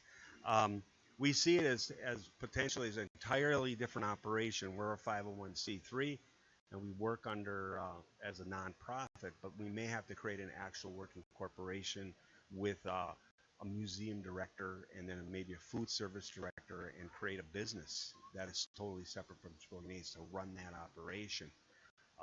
So it's really in its infancy. Like I said, we started with one significant donation, and they were interested in taking the deck a little bit further. So we're working on that. Scott, let's talk a little bit more about the hierarchy of the club, and your position being basically terminated. But it did create some other positions, so talk about that, but then also talk about what your role is going to be with the club after you're no longer president. Yeah, I've been president of the club since I believe it was '07, and the new bylaws that we just put into place creates term limits for board members, and those term limits are 3 3-year terms. Well, I've far exceeded that, and by the way, as has Denny far exceeded that. So neither one of us are eligible to be on the board at the end of this year. The current board has decided to stay in place as we do this transition from the old Constitution to the new Constitution, and then we're going to develop a brand new board that'll be made up of some of the current members that still have terms left, and any new club members. That's the third out of the half inning, but don't go too far away. Scott's going to stick around. We'll talk some more in the bottom half of the fifth, but after 4.5 innings of play, 12-2, River Falls.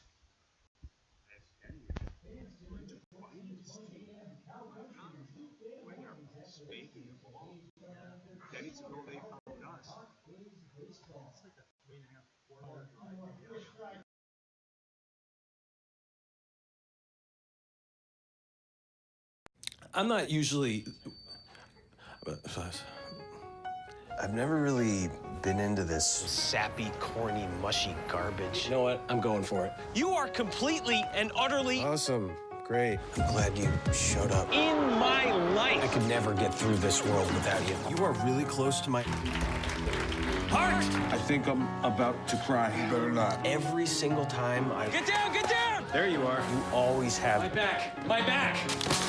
I'm so glad you're alive.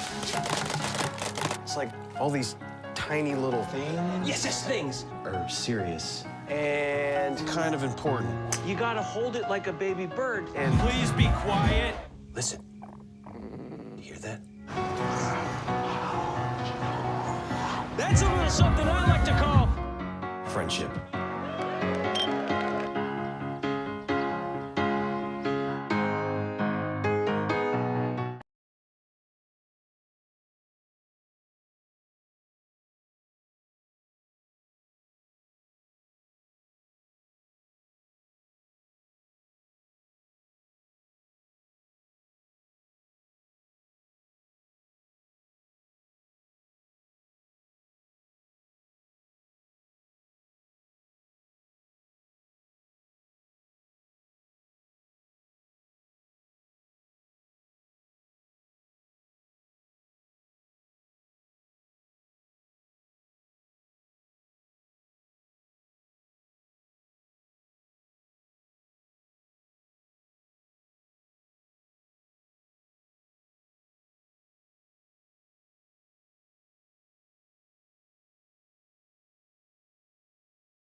River Falls has brought in a new pitcher, Mark Blaska, who was the extra hitter, is in pitching.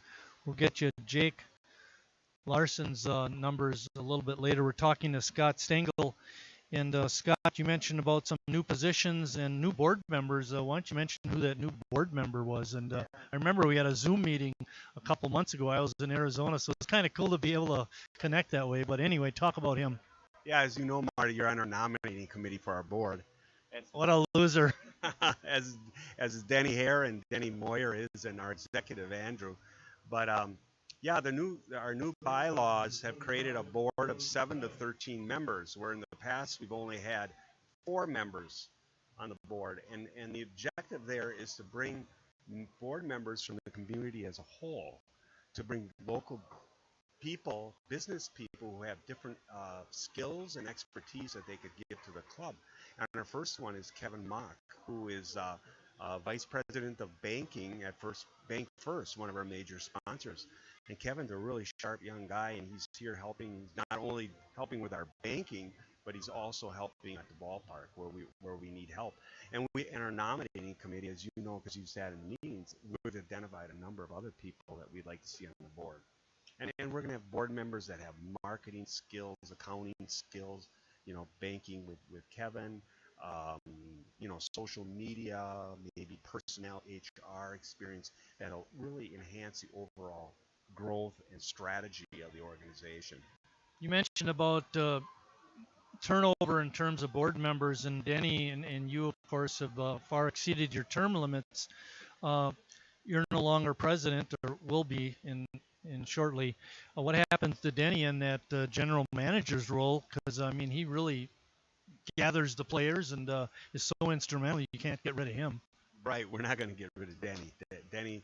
Denny can be the general manager as long as he wants to be the general manager. He just loves it.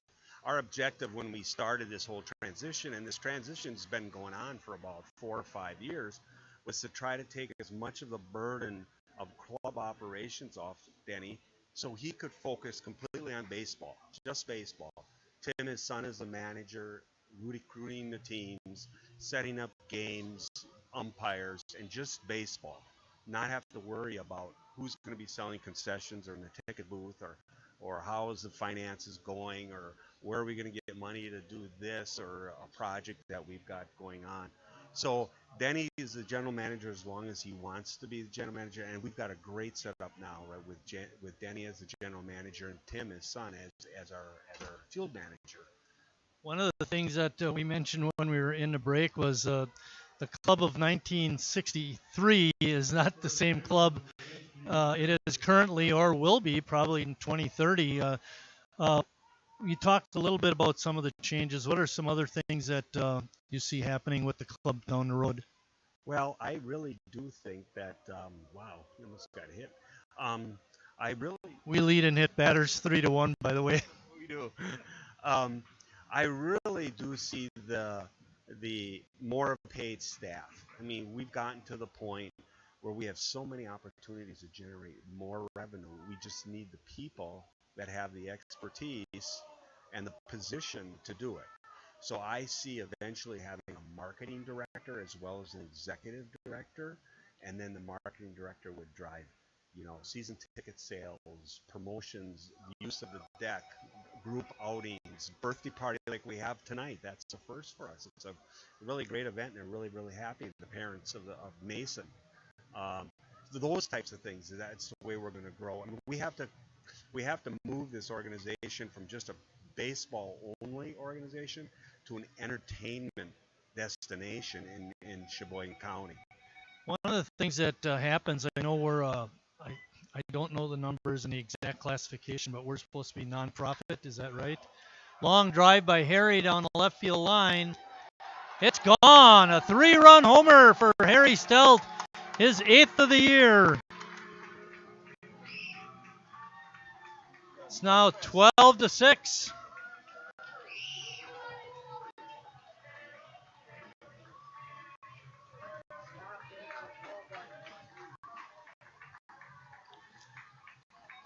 Harry with a long home run right down the line. That brings up the designated hitter, Jimmy Jurgensen.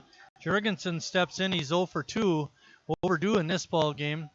Anyway, we're supposed to be a nonprofit organization. When you start getting into all those uh, realms of operation, how does that affect the club? Well, we're able to do that. We have to file our 990 with the federal government and with the state as well. But as long as we can show that that money is being reinvested back into the club, whether it's through the club or the field or some other operation, or like the museum, something new started. But as long as we're offering a benefit to the community, we can keep our 501c status. One thing you mentioned earlier about ballpark improvements, there's a ground ball to first, and making the play unassisted was Diedrich. You mentioned about replacing grass, possibly. It's a huge investment, but with turf, and I remember talking to Denny a couple of years back about it. He said, if a cow can't eat it, I don't like it. But what are the advantages to having turf? Well, it's maintenance. It's like it rained last night, we couldn't play, but the field has been notoriously wet. After a big rain. Well, the drainage is so much better. We don't have to cut it. And from what I understand, and they do have turf over at Field of Dreams, so it isn't the first in Sheboygan, but the mound itself has pieces that you can replace. It isn't like the clay and pounding it in. It's just a lot more user friendly. It's fast surface though for the infielders. I can remember my last year umpiring, which was about 5 or 6 years ago, doing a baseball game on a turf field, and get a lot of true hops.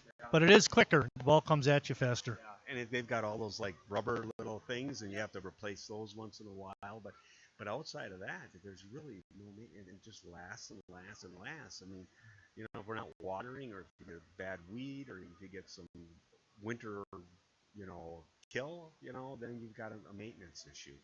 The other thing that turf will eliminate is lips on the field, and I know over the course of our involvement with the club, I think it's at least twice they've stripped the field down to get rid of those and make it more user friendly. Right. Yeah, we take a pride in our field, and Dave and Dick Aldridge did a great job with the field, and we take a lot of pride in it, and we'll reinvest in it to keep it one of the best semi-pro parks in the Midwest.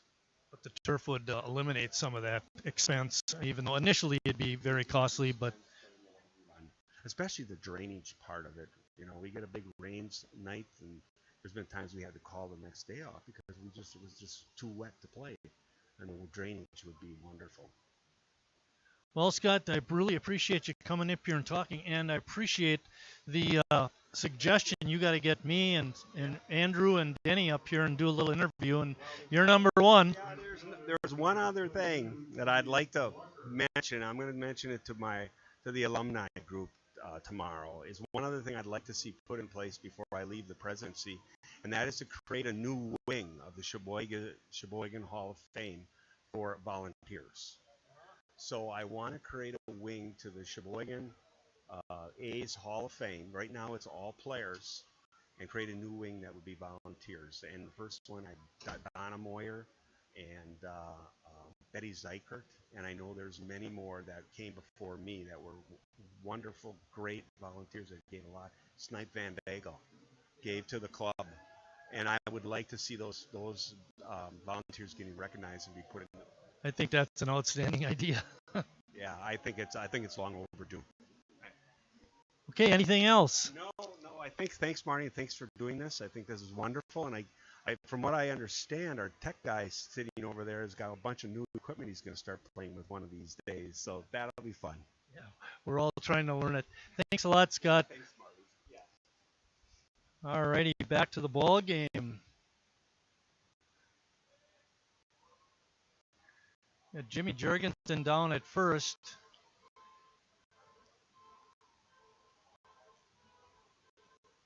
Is this Warner up? Or Walker's up? What happened to Warner?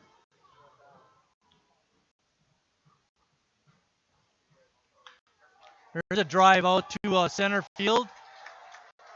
Center fielder able to cut it off, but not before The runner on first heads to third. A nice base hit by T.D. Walker, his second of the game.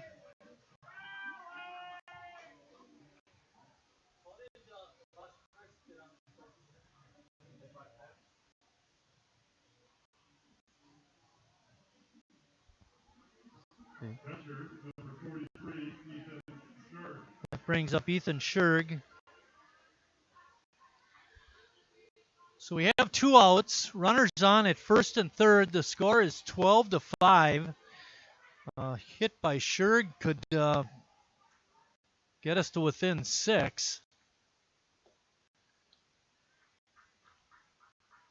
Velasquez run into a lot of trouble in this inning. They already had 1 meeting on the mound. Pitch rides up high. Matt will be back. He'll do innings 6 and 7, and then I'll close it out with innings 8 and 9. Thank Scott for coming up again. There's a slow roller to third. Throw across is in plenty of time for out number 3, and that ends the 5th inning for Sheboygan at the end of 5 complete. 12-5 River Falls.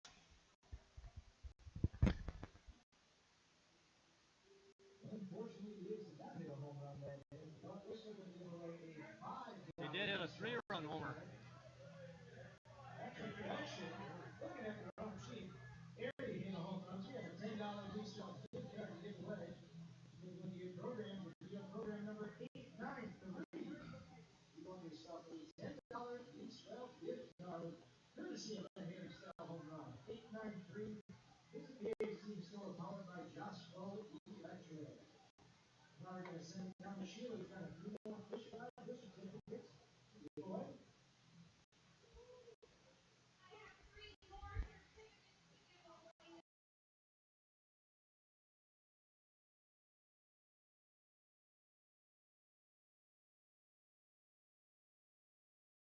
I'm not usually...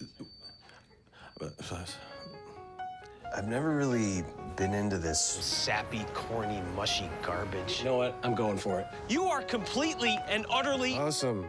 Great. I'm glad you showed up. In my life! I could never get through this world without you. You are really close to my...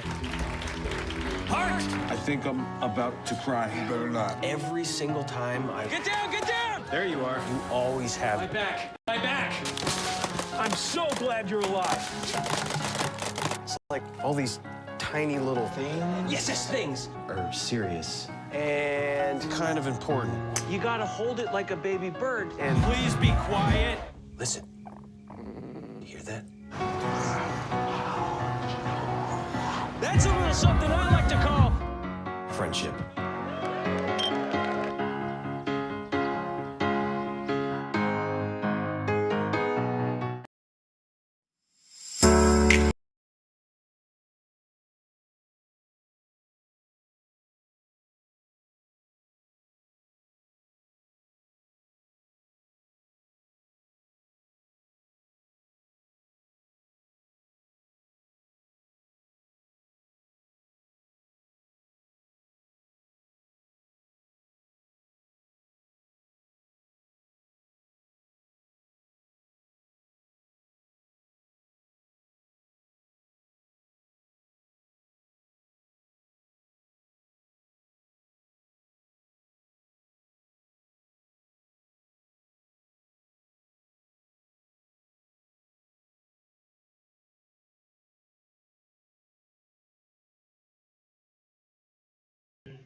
Welcome back here, top of the 6th. Leading off for River Falls is Jake Lindsay. We do have the numbers for him. Excuse me, Jake Larson for River Falls. Larson pitched 4 innings, had 2 hits, 2 runs. Both of those runs were earned. He walked 1 and struck out 4 batters and didn't give up any home runs. So those are your numbers for Larson. Counts even at 1-1, and new pitcher for Sheboygan is Bennett Becker. Usually you see Becker do believe a shortstop or second. Counts 2-1. Here comes a pitch from Becker. Painted on the inside. Counts even at 2-2. Sheboygan still able to hang on after a 3-run home run by Harry Stout. This is a high swing and struck him out. 1 out here for Sheboygan, top of the 6th.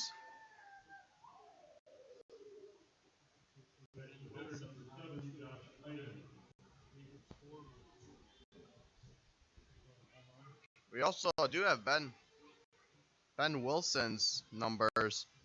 Wilson pitched for 1 inning, gave up 3 hits, 4 runs. All 4 of those runs were earned. Didn't walk anyone, struck out 1 batter, but did give up 1 home run. Now batting for River Falls is Josh Iden.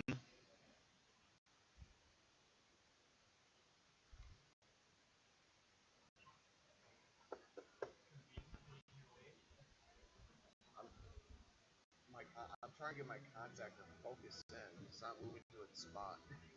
That's why. That count is 1-2. After that one just goes off to the bat and foul.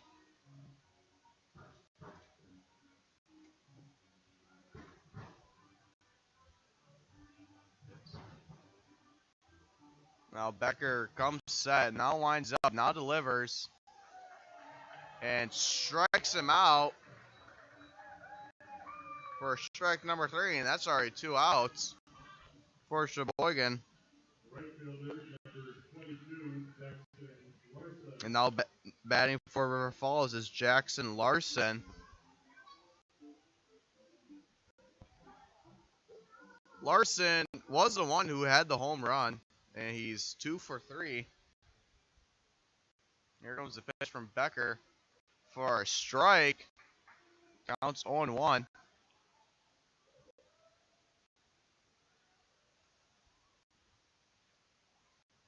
Here comes Becker. Pitch is low for ball 1. Counts even at 1-1. 2 outs here, top of the 6th.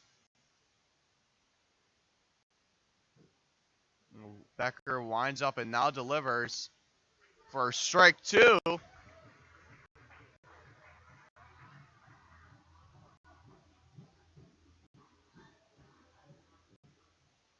Now Becker comes set, winds up, now delivers for strike 3. 1-2-3 inning for Becker. Sheboygan's up to bat just like that, but River Falls still leads it 12-5. We'll be right back in the bottom of the 6th.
Welcome back to Wildwood Park here, bottom of the sixth.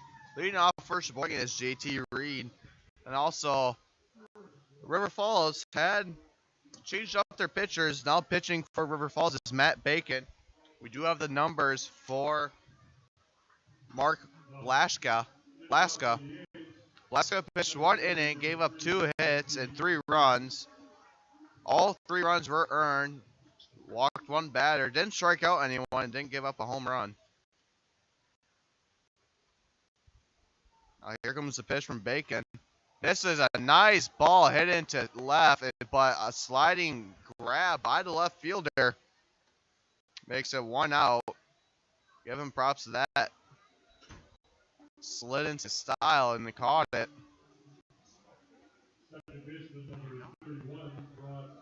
Now back at the top of the lineup for Sheboygan, Ross Chris. Chris is 1 for 1. 0 for 1. And hit by a pitch. A walk. And he scored a run. So that first pitch is just outside for ball 1. Now Bacon comes set and now delivers it for a strike right down the pig's belly.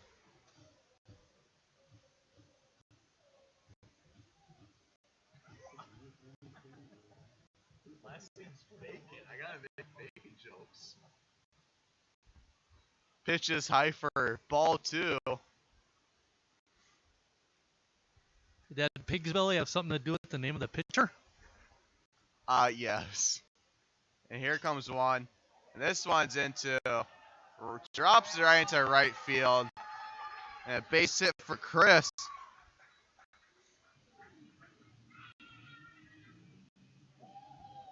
I don't know. Are you a ham guy? Or you're a ham guy, Mike? Okay. Shortstop number 25, Joey Pettit. Now batting for Sheboygan is Joey Pettit. Pettit is 0 for 2 with a walk. Here comes the pitch from Bacon. Into the dirt for ball 1. Bacon comes set.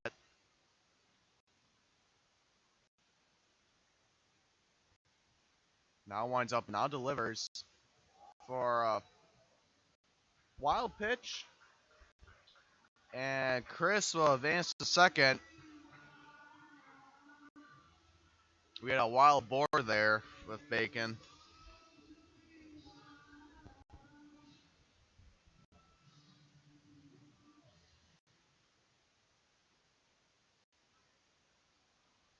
Now Bacon comes set. Now delivers one. For a ball. Counts 3-0 for Pettit.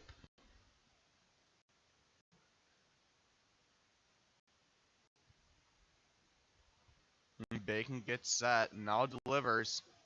For ball 4, Pettit will take the walk.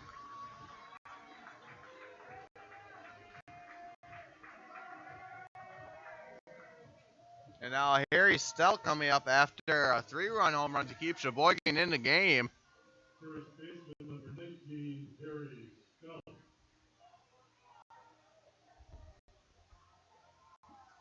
Now Bacon comes set. Harry's looking hungry. Now Bacon delivers. First swing by Harry. Don't see that often. Goes foul for strike 1.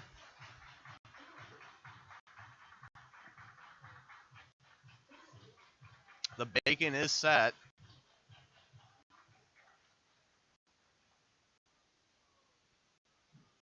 Now looks back at second. Now delivers the pitch. Inside pitch for ball 1.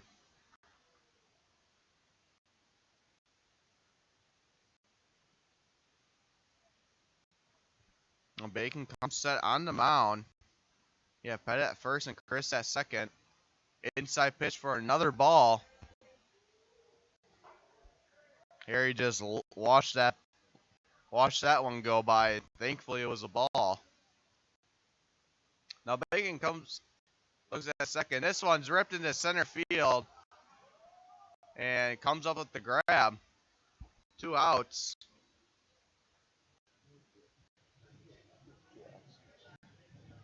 And now batting for Sheboygan, the designated hitter, Jimmy Jurgensen.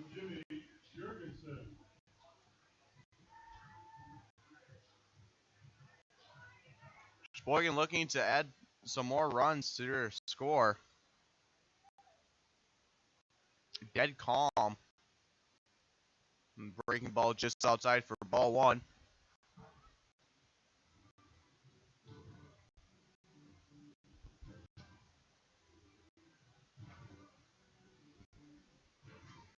Chris on second and Pettit on first. And Jurgensen the batter, and Bacon comes set and now delivers. Low inside pitch for ball 2.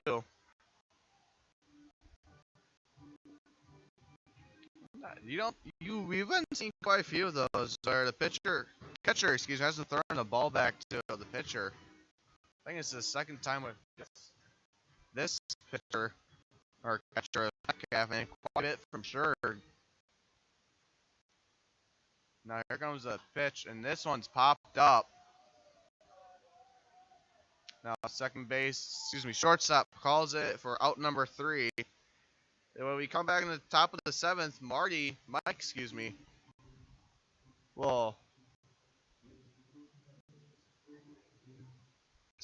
mind. I'll be having it back in the top of the 7th.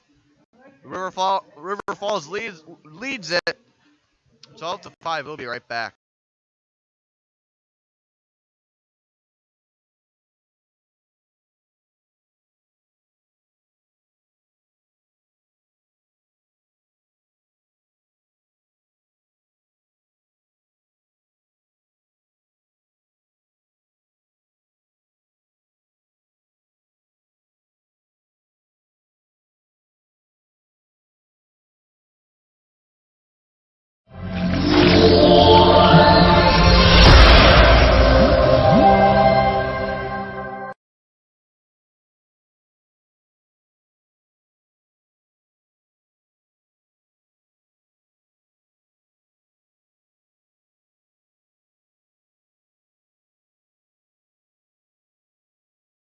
Carrier asks, what does comfort mean to you?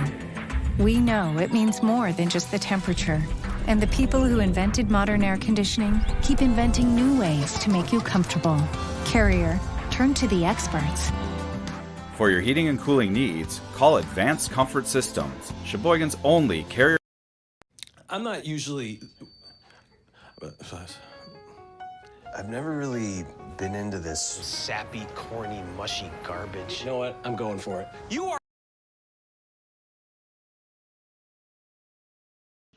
Welcome back here at top of the 7th at Wildwood Park. Still pitching for Sheboygan is Bennett Becker. And leading off for River Falls is Matt Bacon.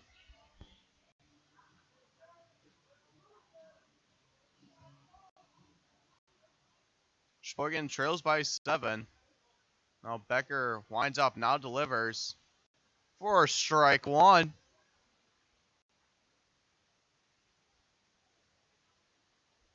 I do believe this is Sheboygan's 5th or 4th pitcher tonight already. This is Sheboygan's 4th pitcher, and that other pitch goes for ball 1. Now Becker winds up, and this one's hit into left field, but goes foul, and Mark Warner is there. Runs into the fence and stops himself. Now throws it to Pettit, and Pettit will throw it to Becker.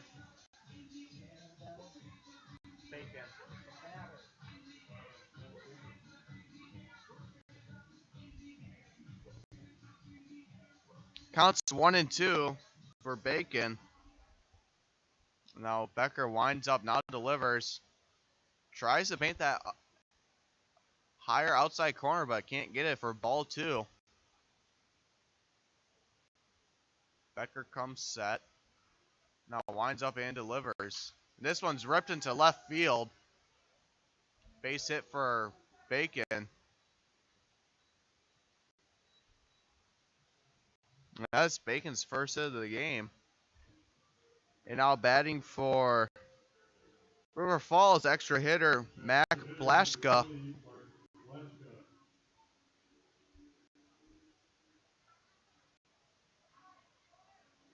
Blaschka is 1 for 2 on tonight's game.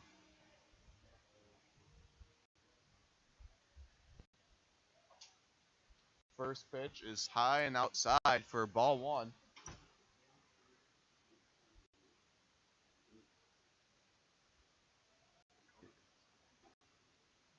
That pitch is for a strike. Strike 1 counts even at 1-1. Tonight's attendance is 277, so a good crowd out here tonight. But ticket sales were 328.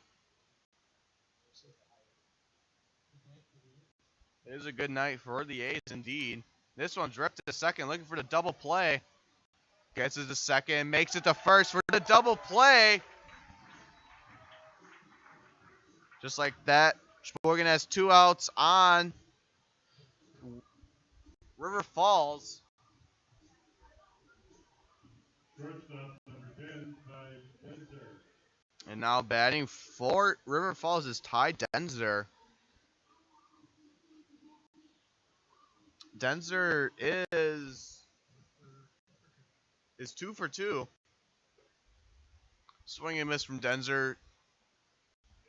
Strike 1.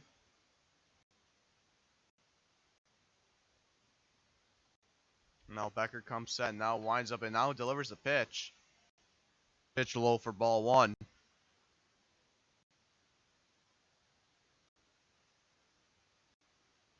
Gonna be another late one tonight, that's for sure. Here comes a pitch from Becker. High pitch for ball 2. I don't think CJ wants me at his house. Huh? And this one's ripped into right field. And a sliding, and doesn't make the grab. Looked good from here. TD Walker looked like he had it, but couldn't hang on to it. Now we go down a hit for Denzer. Now batting for River Falls is Lucas Lidke.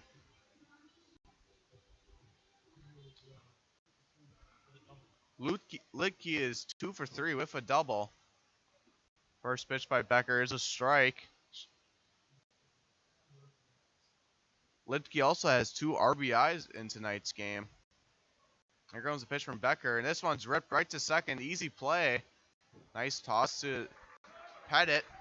Now we'll end top of the 7th. And we'll be right back when Sheboygan's up to bat. Sheboygan still trails 5-12. We'll be right back.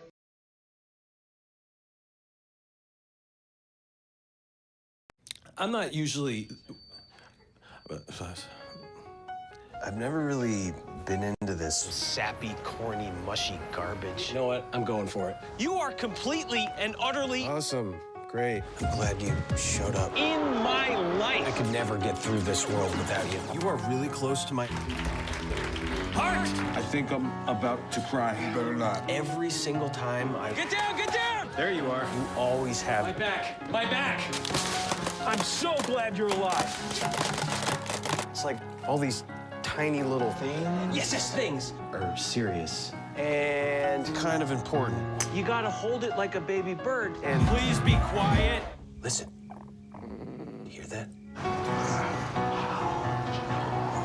That's a little something I like to call Friendship.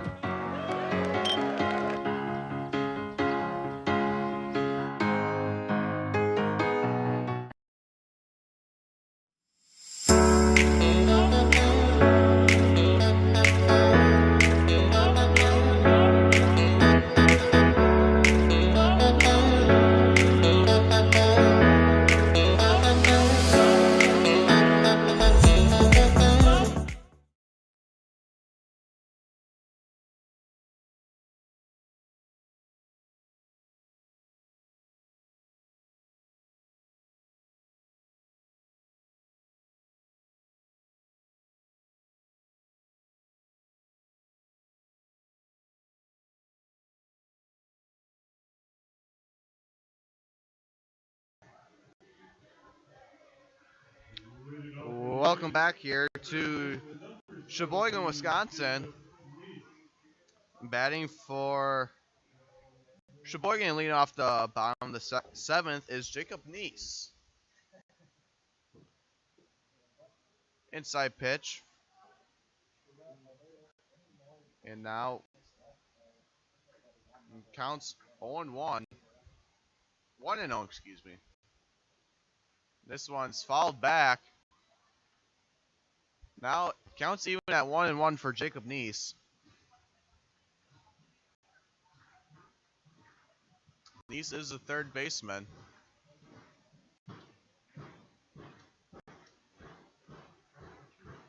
Neese is 1 for 2 in tonight's game. And Bacon comes set and now delivers it.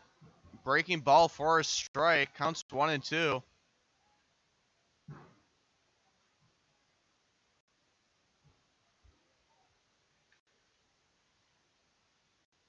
Now Bacon comes set once again. Now delivers. Bacon wanted that one. Why is he taking those pitches? And now I don't care if it's a ball or a strike. It's close. counts even at 2-2. Bacon was not happy with that one. Got a little cooked. And this one's ripped right to the shortstop. And nice throw and bounce and a hop. And Jacob Neese is out. After a nice throw from the shortstop, Denzer. Left fielder, number 16, Mark Warner. Now batting for Sheboygan is Mark Warner.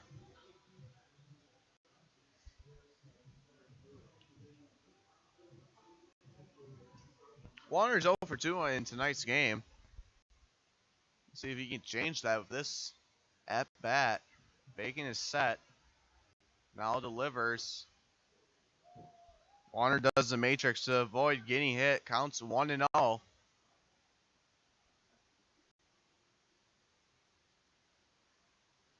Now here comes the Bacon. Is in the dirt. Counts 2-0.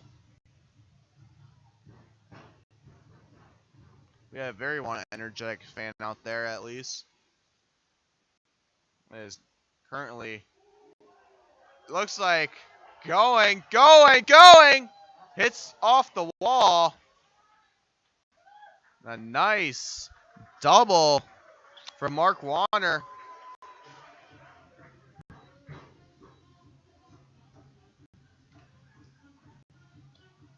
Sheboygan with Warner on in scoring position. But now up to bat for Sheboygan is T.D. Walker. Right fielder, number 22, T.D. Walker. Walker is 2 for 3 in tonight's game. Bacon comes set.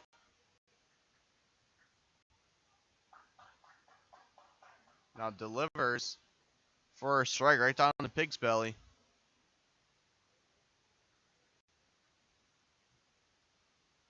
Bacon comes set once again. Looks back at Warner. Now delivers. This one is dribbler, and overthrown. And now Warner will stay at third. And Walker got hit. Seems a little bit shaken up.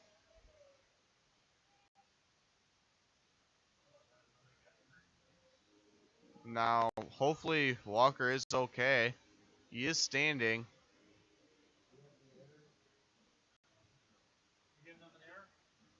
And that is a hit, but error on the first baseman.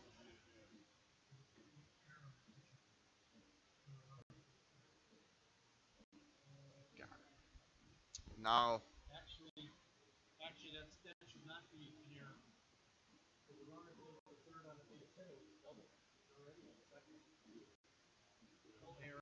now batting for Sheboygan is Ethan Schur, the catcher. There is no error on the play. Schur takes a healthy cut and is a strike. 0-1, only one out here. Shurg is over 3. And Sheboygan has... This one's popped up. And it's going to dive. And a base hit for Shurg will send one in.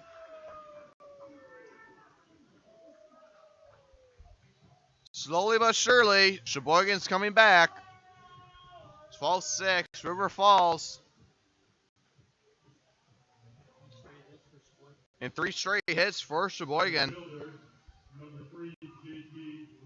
And now batting for Sheboygan is JT Reed.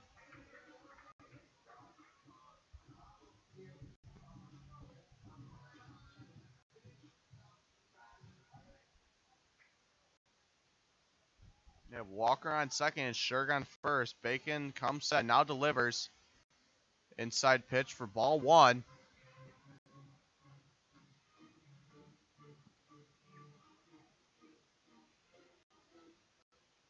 Bacon comes set, looks at Walker. Swing and miss from Reed. Strike 1. Counts even at 1-1. Only one out here, bottom of the 7th. Oh, Bacon comes set, looks back at Walker. And now delivers. Outside pitch for ball 2. Can't see Shurg behind the post, but now I can. Shurg's on first. Has a little bit of a leadoff. So does Walker. And here comes the pitch from Bacon. This one's ripped in between the gap of second and first. And Walker will stay at third. Bases loaded. You have Walker at third. Shurg on second. And JT Reed on first. And we're back at the top of the lineup with Ross Christ batting for Sheboygan. Second baseman number 31, Ross Christ.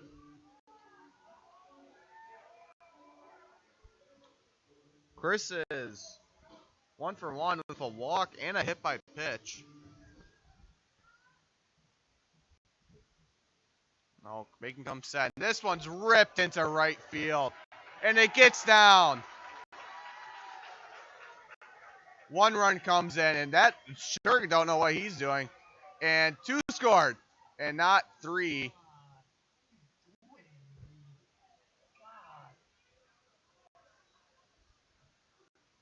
Two runs come in for Sheboygan, but JT Reed gets out, trying to come home. But a nice double from Ross Chris. And now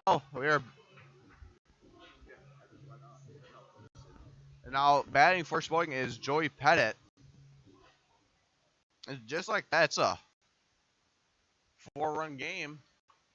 And this one's right to double. Bare hands it.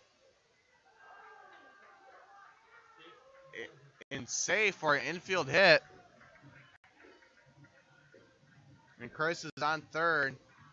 And up to bat next is Harry Stelp.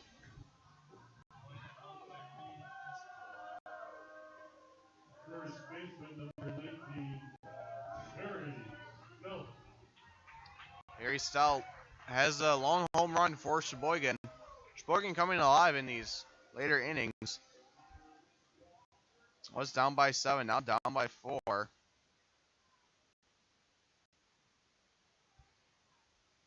Bacon comes set. Here comes a pitch.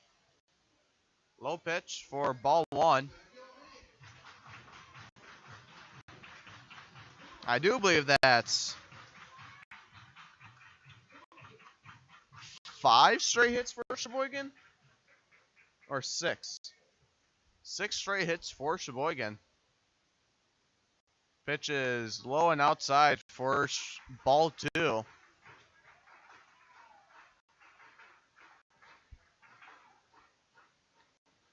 And Bacon comes set. Now delivers a pitch. Swing and miss from Harry. Strike 1. Harry wanted a whole roast of that. Now, Harry re-enters the box. Bacon is set. Now comes set, looks at third, and then checks over his shoulder at first. Now delivers. Pitch low for ball 3. Counts 3-1.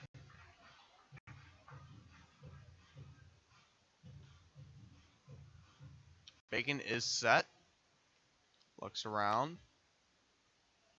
And now delivers. For ball 4 for Sell, and bases loaded are yet again for Sheboygan.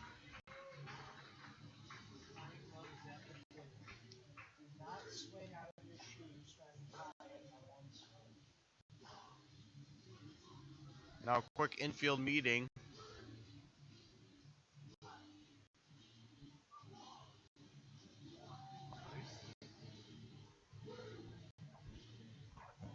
And now Jurgensen is a tying run.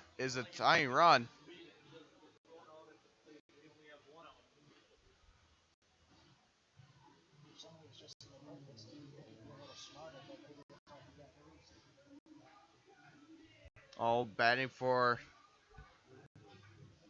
Sheboygan is Jimmy Jurgensen, the designated hitter. And Jurgensen represents the tying run.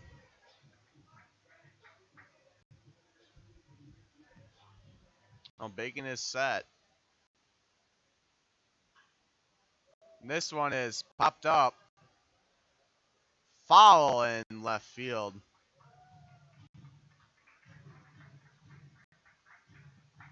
Counts 0-1, 2 outs here.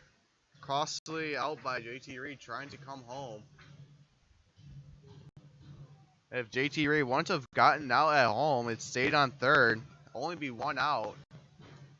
It'll probably be 12-9. Well, Bacon is set. Now delivers. Breaking ball for strike 2. Jurgensen thought about it, but didn't go.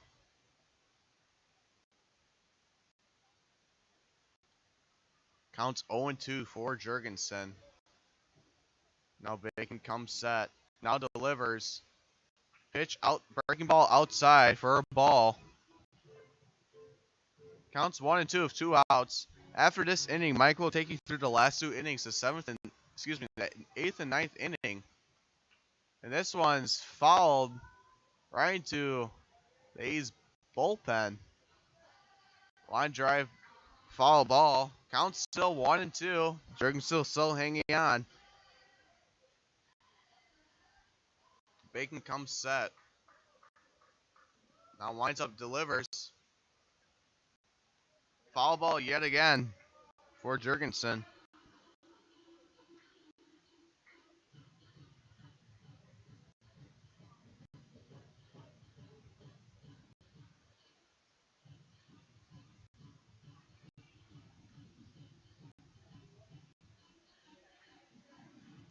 Bacon comes set, and Jurgensen in the box, still hanging out with that 1-2 count. Bases loaded. And this one's hit into right field. Is it going? And it's gonna be caught by the center fielder. Jurgensen did get a good rip of it, but unfortunately was caught.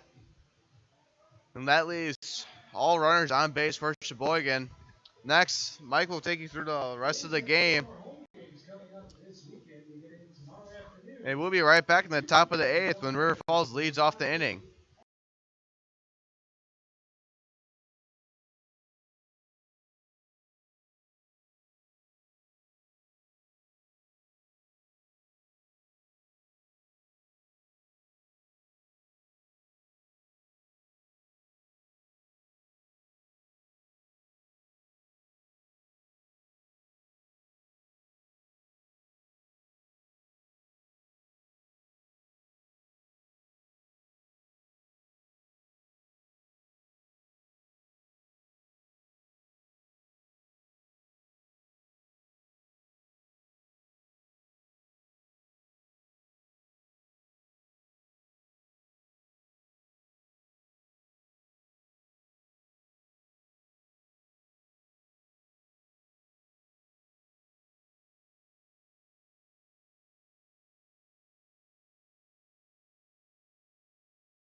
Coming up to bat to lead off the bottom of the eighth is Jacob Neese. Jacob is 1 for 3 in the ball game. We need to have an eighth inning like the seventh where we strung together 6 base hits and actually got 7 men on base in a row when you tack on the walk to Harry Stelt.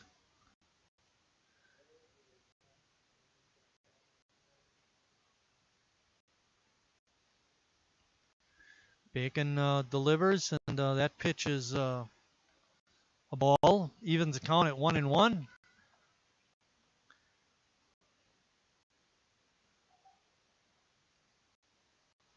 It'll be interesting to see if Coach Moyer brings Bennett out to pitch in the ninth. I got a sneaking suspicion he's not going to. It looks like there is some activity in the A's bullpen area. We can't determine that for certain. And coming over and making a nice catch was Metcalf, and then he dropped the ball right at the end. It was interesting how he approached that play because he hung onto his mask until the very last second. Then he tossed it away and tried to make a one-handed grab and was not able to. That'll go as another error on the Fighting Fish.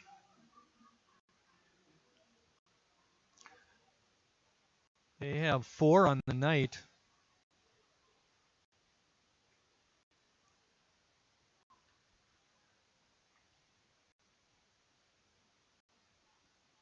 Two on the catcher.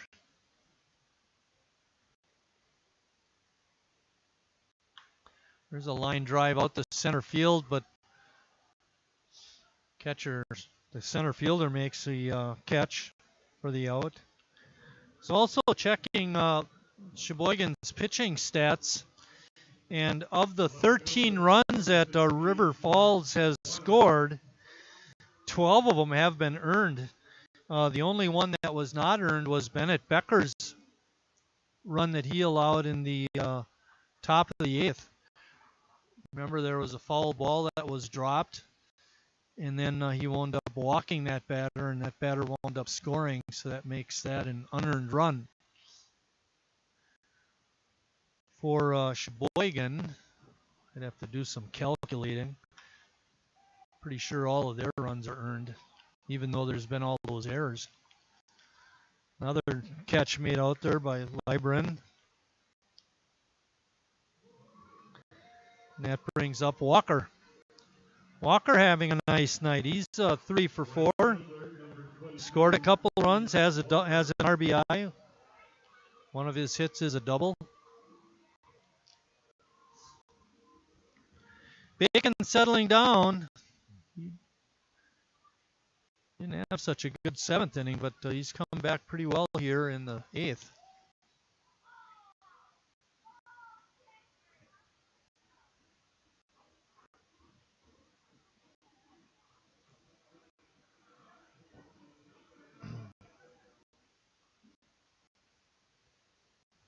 Even with all those errors that River Falls has made, 4 of them, all of Sheboygan's runs are earned.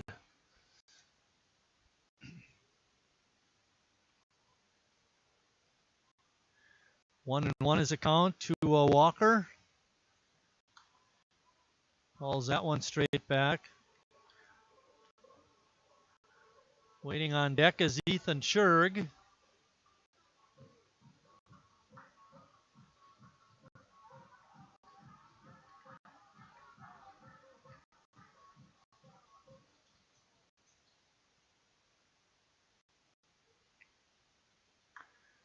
Breaking ball is pulled foul by T.D. Walker.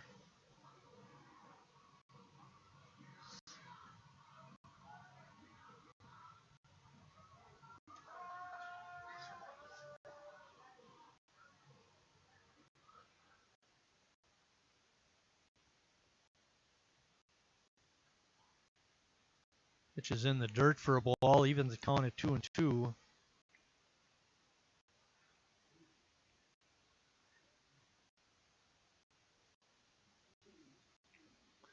Walker's got his average up to 223 with his 3 hits tonight.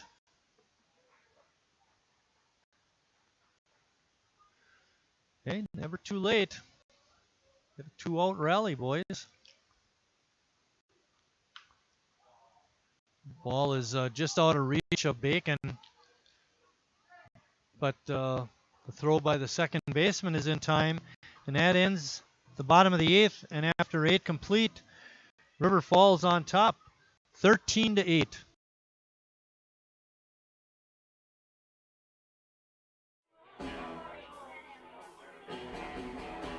All right, guys, we got teriyaki, honey barbecue, and mild. Enjoy.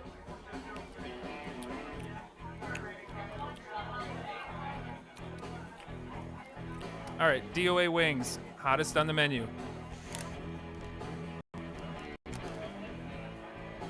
You got a problem?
To pitch for Sheboygan. Jimmy making his 3rd appearance on the mound. He's only gone 2 innings, given up a couple of hits. Does have a strikeout, but has walked 3 batters. That's the downfall of many of Sheboygan's pitchers tonight. For Bennett Becker, he went 3 innings, gave up 3 hits, 1 run. It was unearned. He walked 2 and struck out 5. On the night, Sheboygan pitchers have walked 7.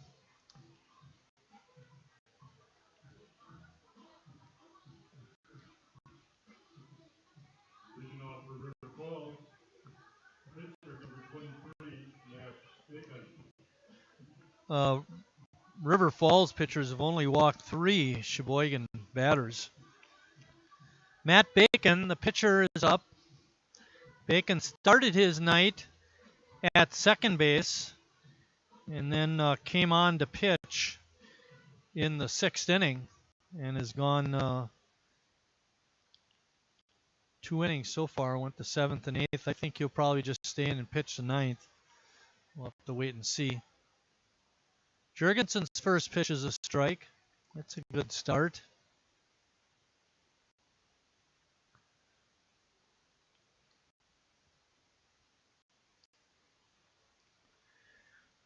When we get to Sheboygan's half of the 9th inning,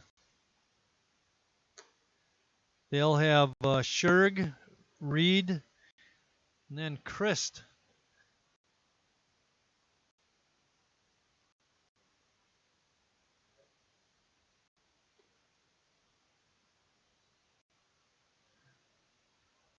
Now, Jurgensen delivered a first pitch strike, and now it's 3-1.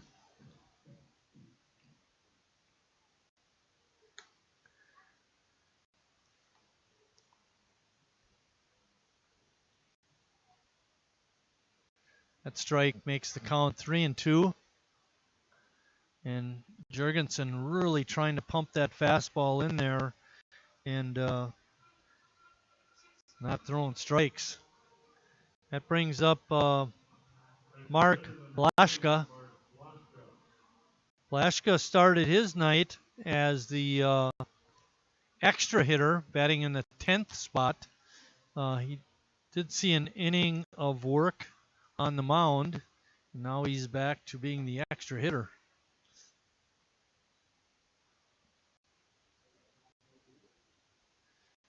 Non-exhibition rules. Hey, they bring 10 guys, let them all play. Who cares?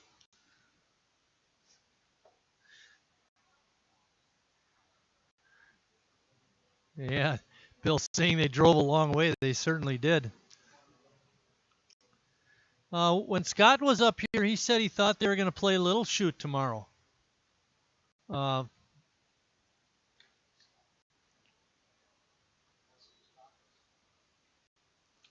he wasn't talking to Bill because Bill said they're staying overnight and going home tomorrow.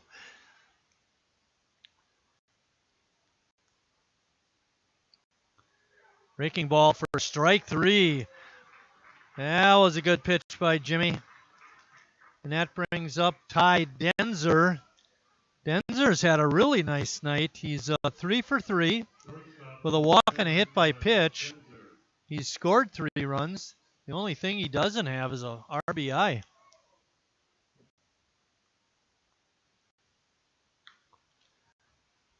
Pitch is popped up into right field. Walker in foul territory. Makes a nice catch just in front of the fence and throws it in for the out.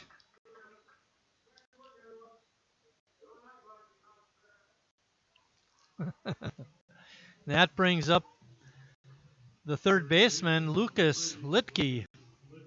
Litke, another one having a good night. He's 2 for 4, pardon me, with 2 runs scored. He also has a couple of RBIs. That was a very impressive catch by Walker.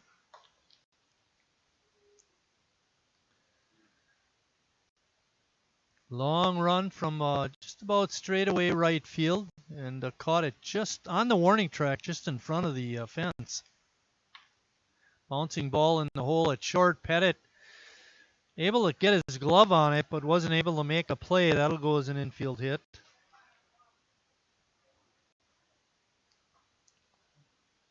And that brings up Spencer Dietrich. Spencer had a home run, a 2-run homer earlier in the game.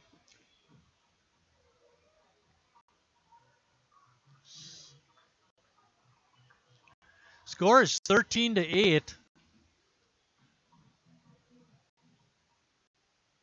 5 runs is a lot to make up, but it's not impossible. But we want to keep the deficit at 5.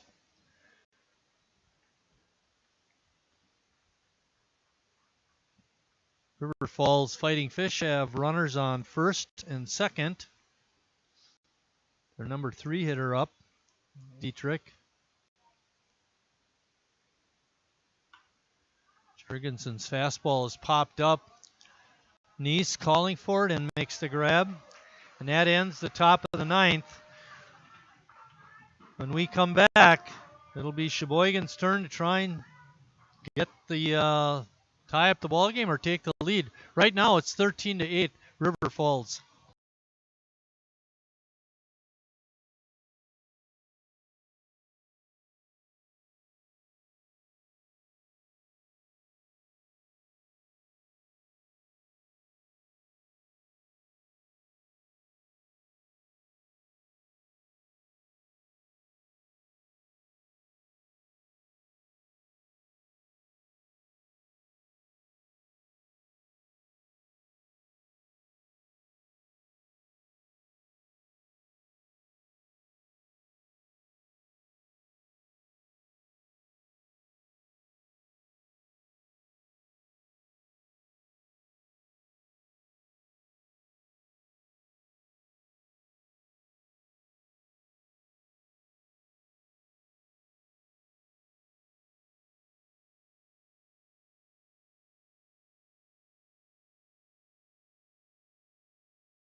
All right, guys, we got teriyaki, honey barbecue, and mild. Enjoy.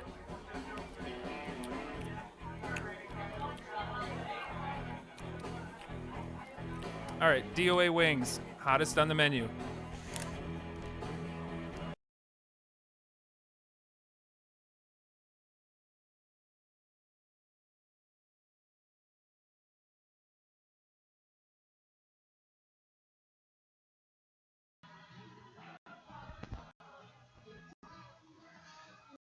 a pinch hitter for Sheboygan.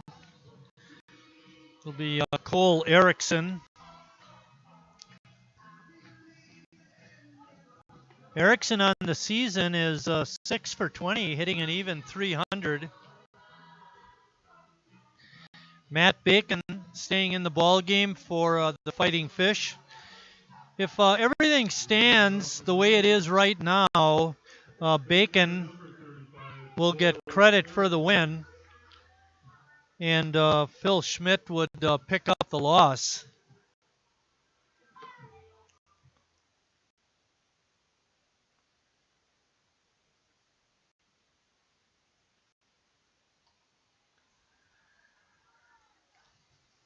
Erickson takes that first offering for a ball. We're in the bottom of the ninth. It's 13-8. Erickson swings and pops it up on the infield. Third baseman can't make the play. Nobody touched it. It goes as a hit. It's a ball that probably should have been caught. I thought Bacon could have came over and made a play on it. But the third baseman, Litke, called for it, and then he couldn't get to it. So a break for Sheboygan. JT Reed is up. Reed is 1 for 4 in the ball game.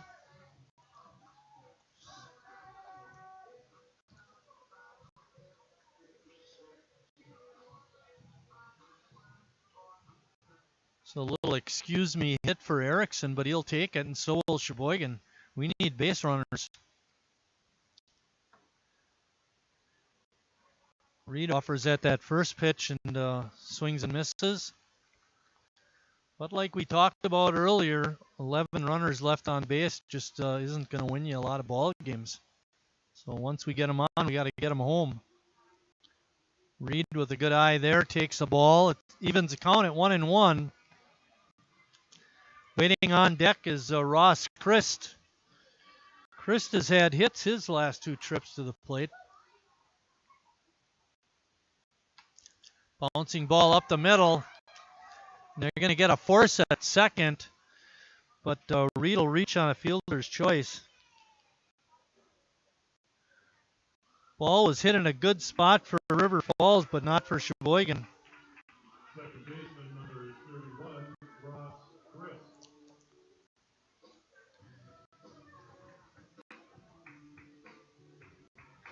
Reed is on at first base. He's a really good base stealer, but I don't know if he'll be running in this situation.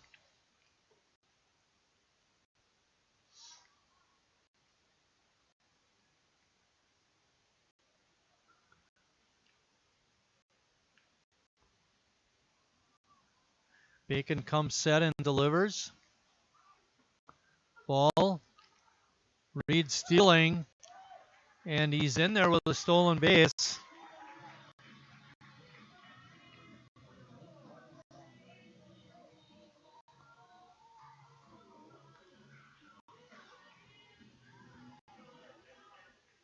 That's the first stolen base for Reed so far.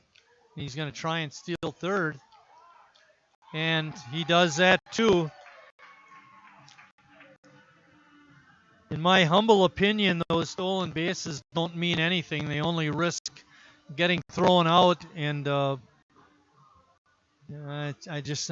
not a big fan of that. And I'm glad JT is safe and he's at third. That's real nice, but we're down 5 runs, not 1. 3-1 is the count.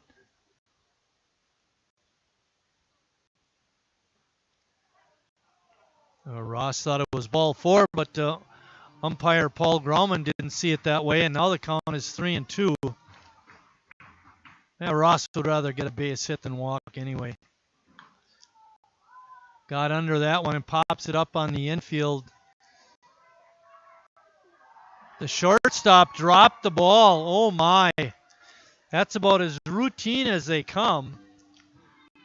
And it goes as an E6. Denzer not able to make the play, and that's his second error of the ball game.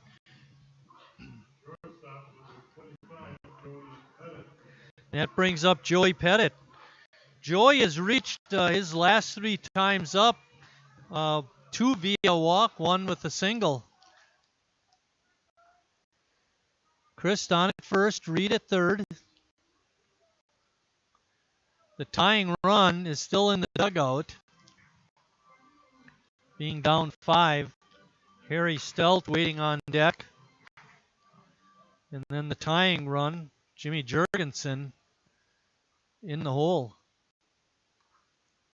Oh, that was a nothing pitch right there, and Pettit fouled it straight back. The ball came out of his hands towards home plate, saying, "Hit me, hit me, hit me," and all Joey could do was foul it straight back. 1-1 is the count.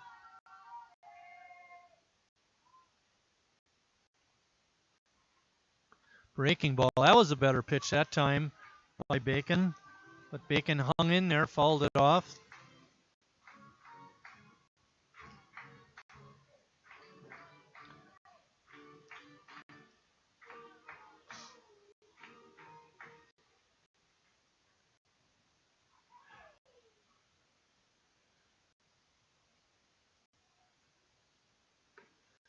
Joey takes that pitch on the outside corner for strike 3.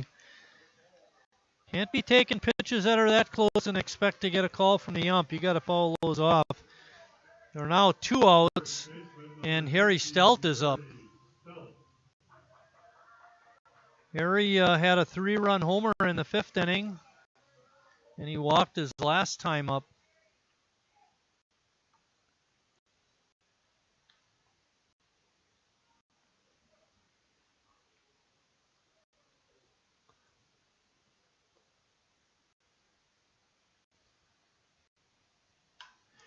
Harry hits a fly ball out in the left, coming in and dropping the ball. It's the left fielder, and oh my.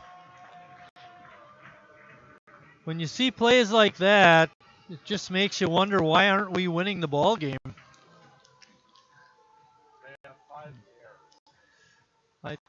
They have 1. They should have 6 errors in the ball game. And it brings up Jimmy Jurgensen. A run is in. It's now 13-9. Tying run is now in the on deck circle in the person of Jacob Neese.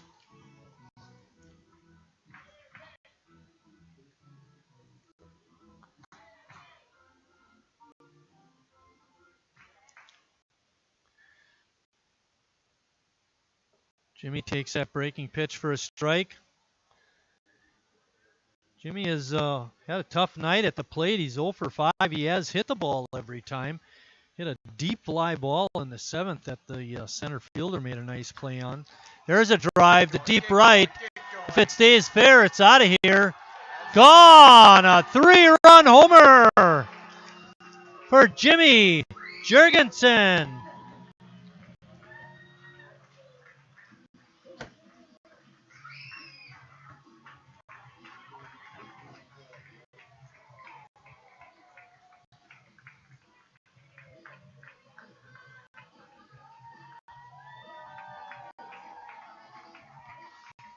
Score now stands at 13-12.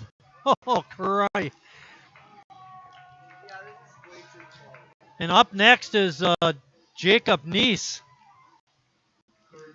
Bacon standing on the mound. He's ready to pitch the ball. Now he finally steps back off as Neese steps into the batter's box, and the time is called. Manager Josh Iden coming in from left field. I think they may be making a pitching change.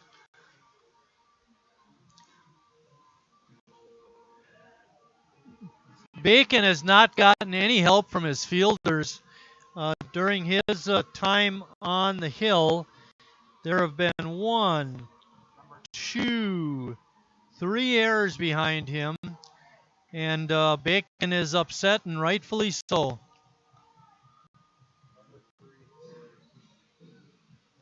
Lucas Lutke's coming in to coming in relief.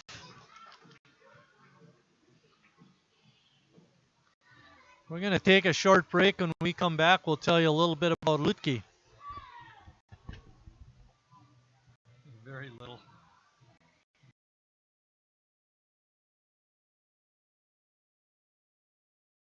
I'm not usually...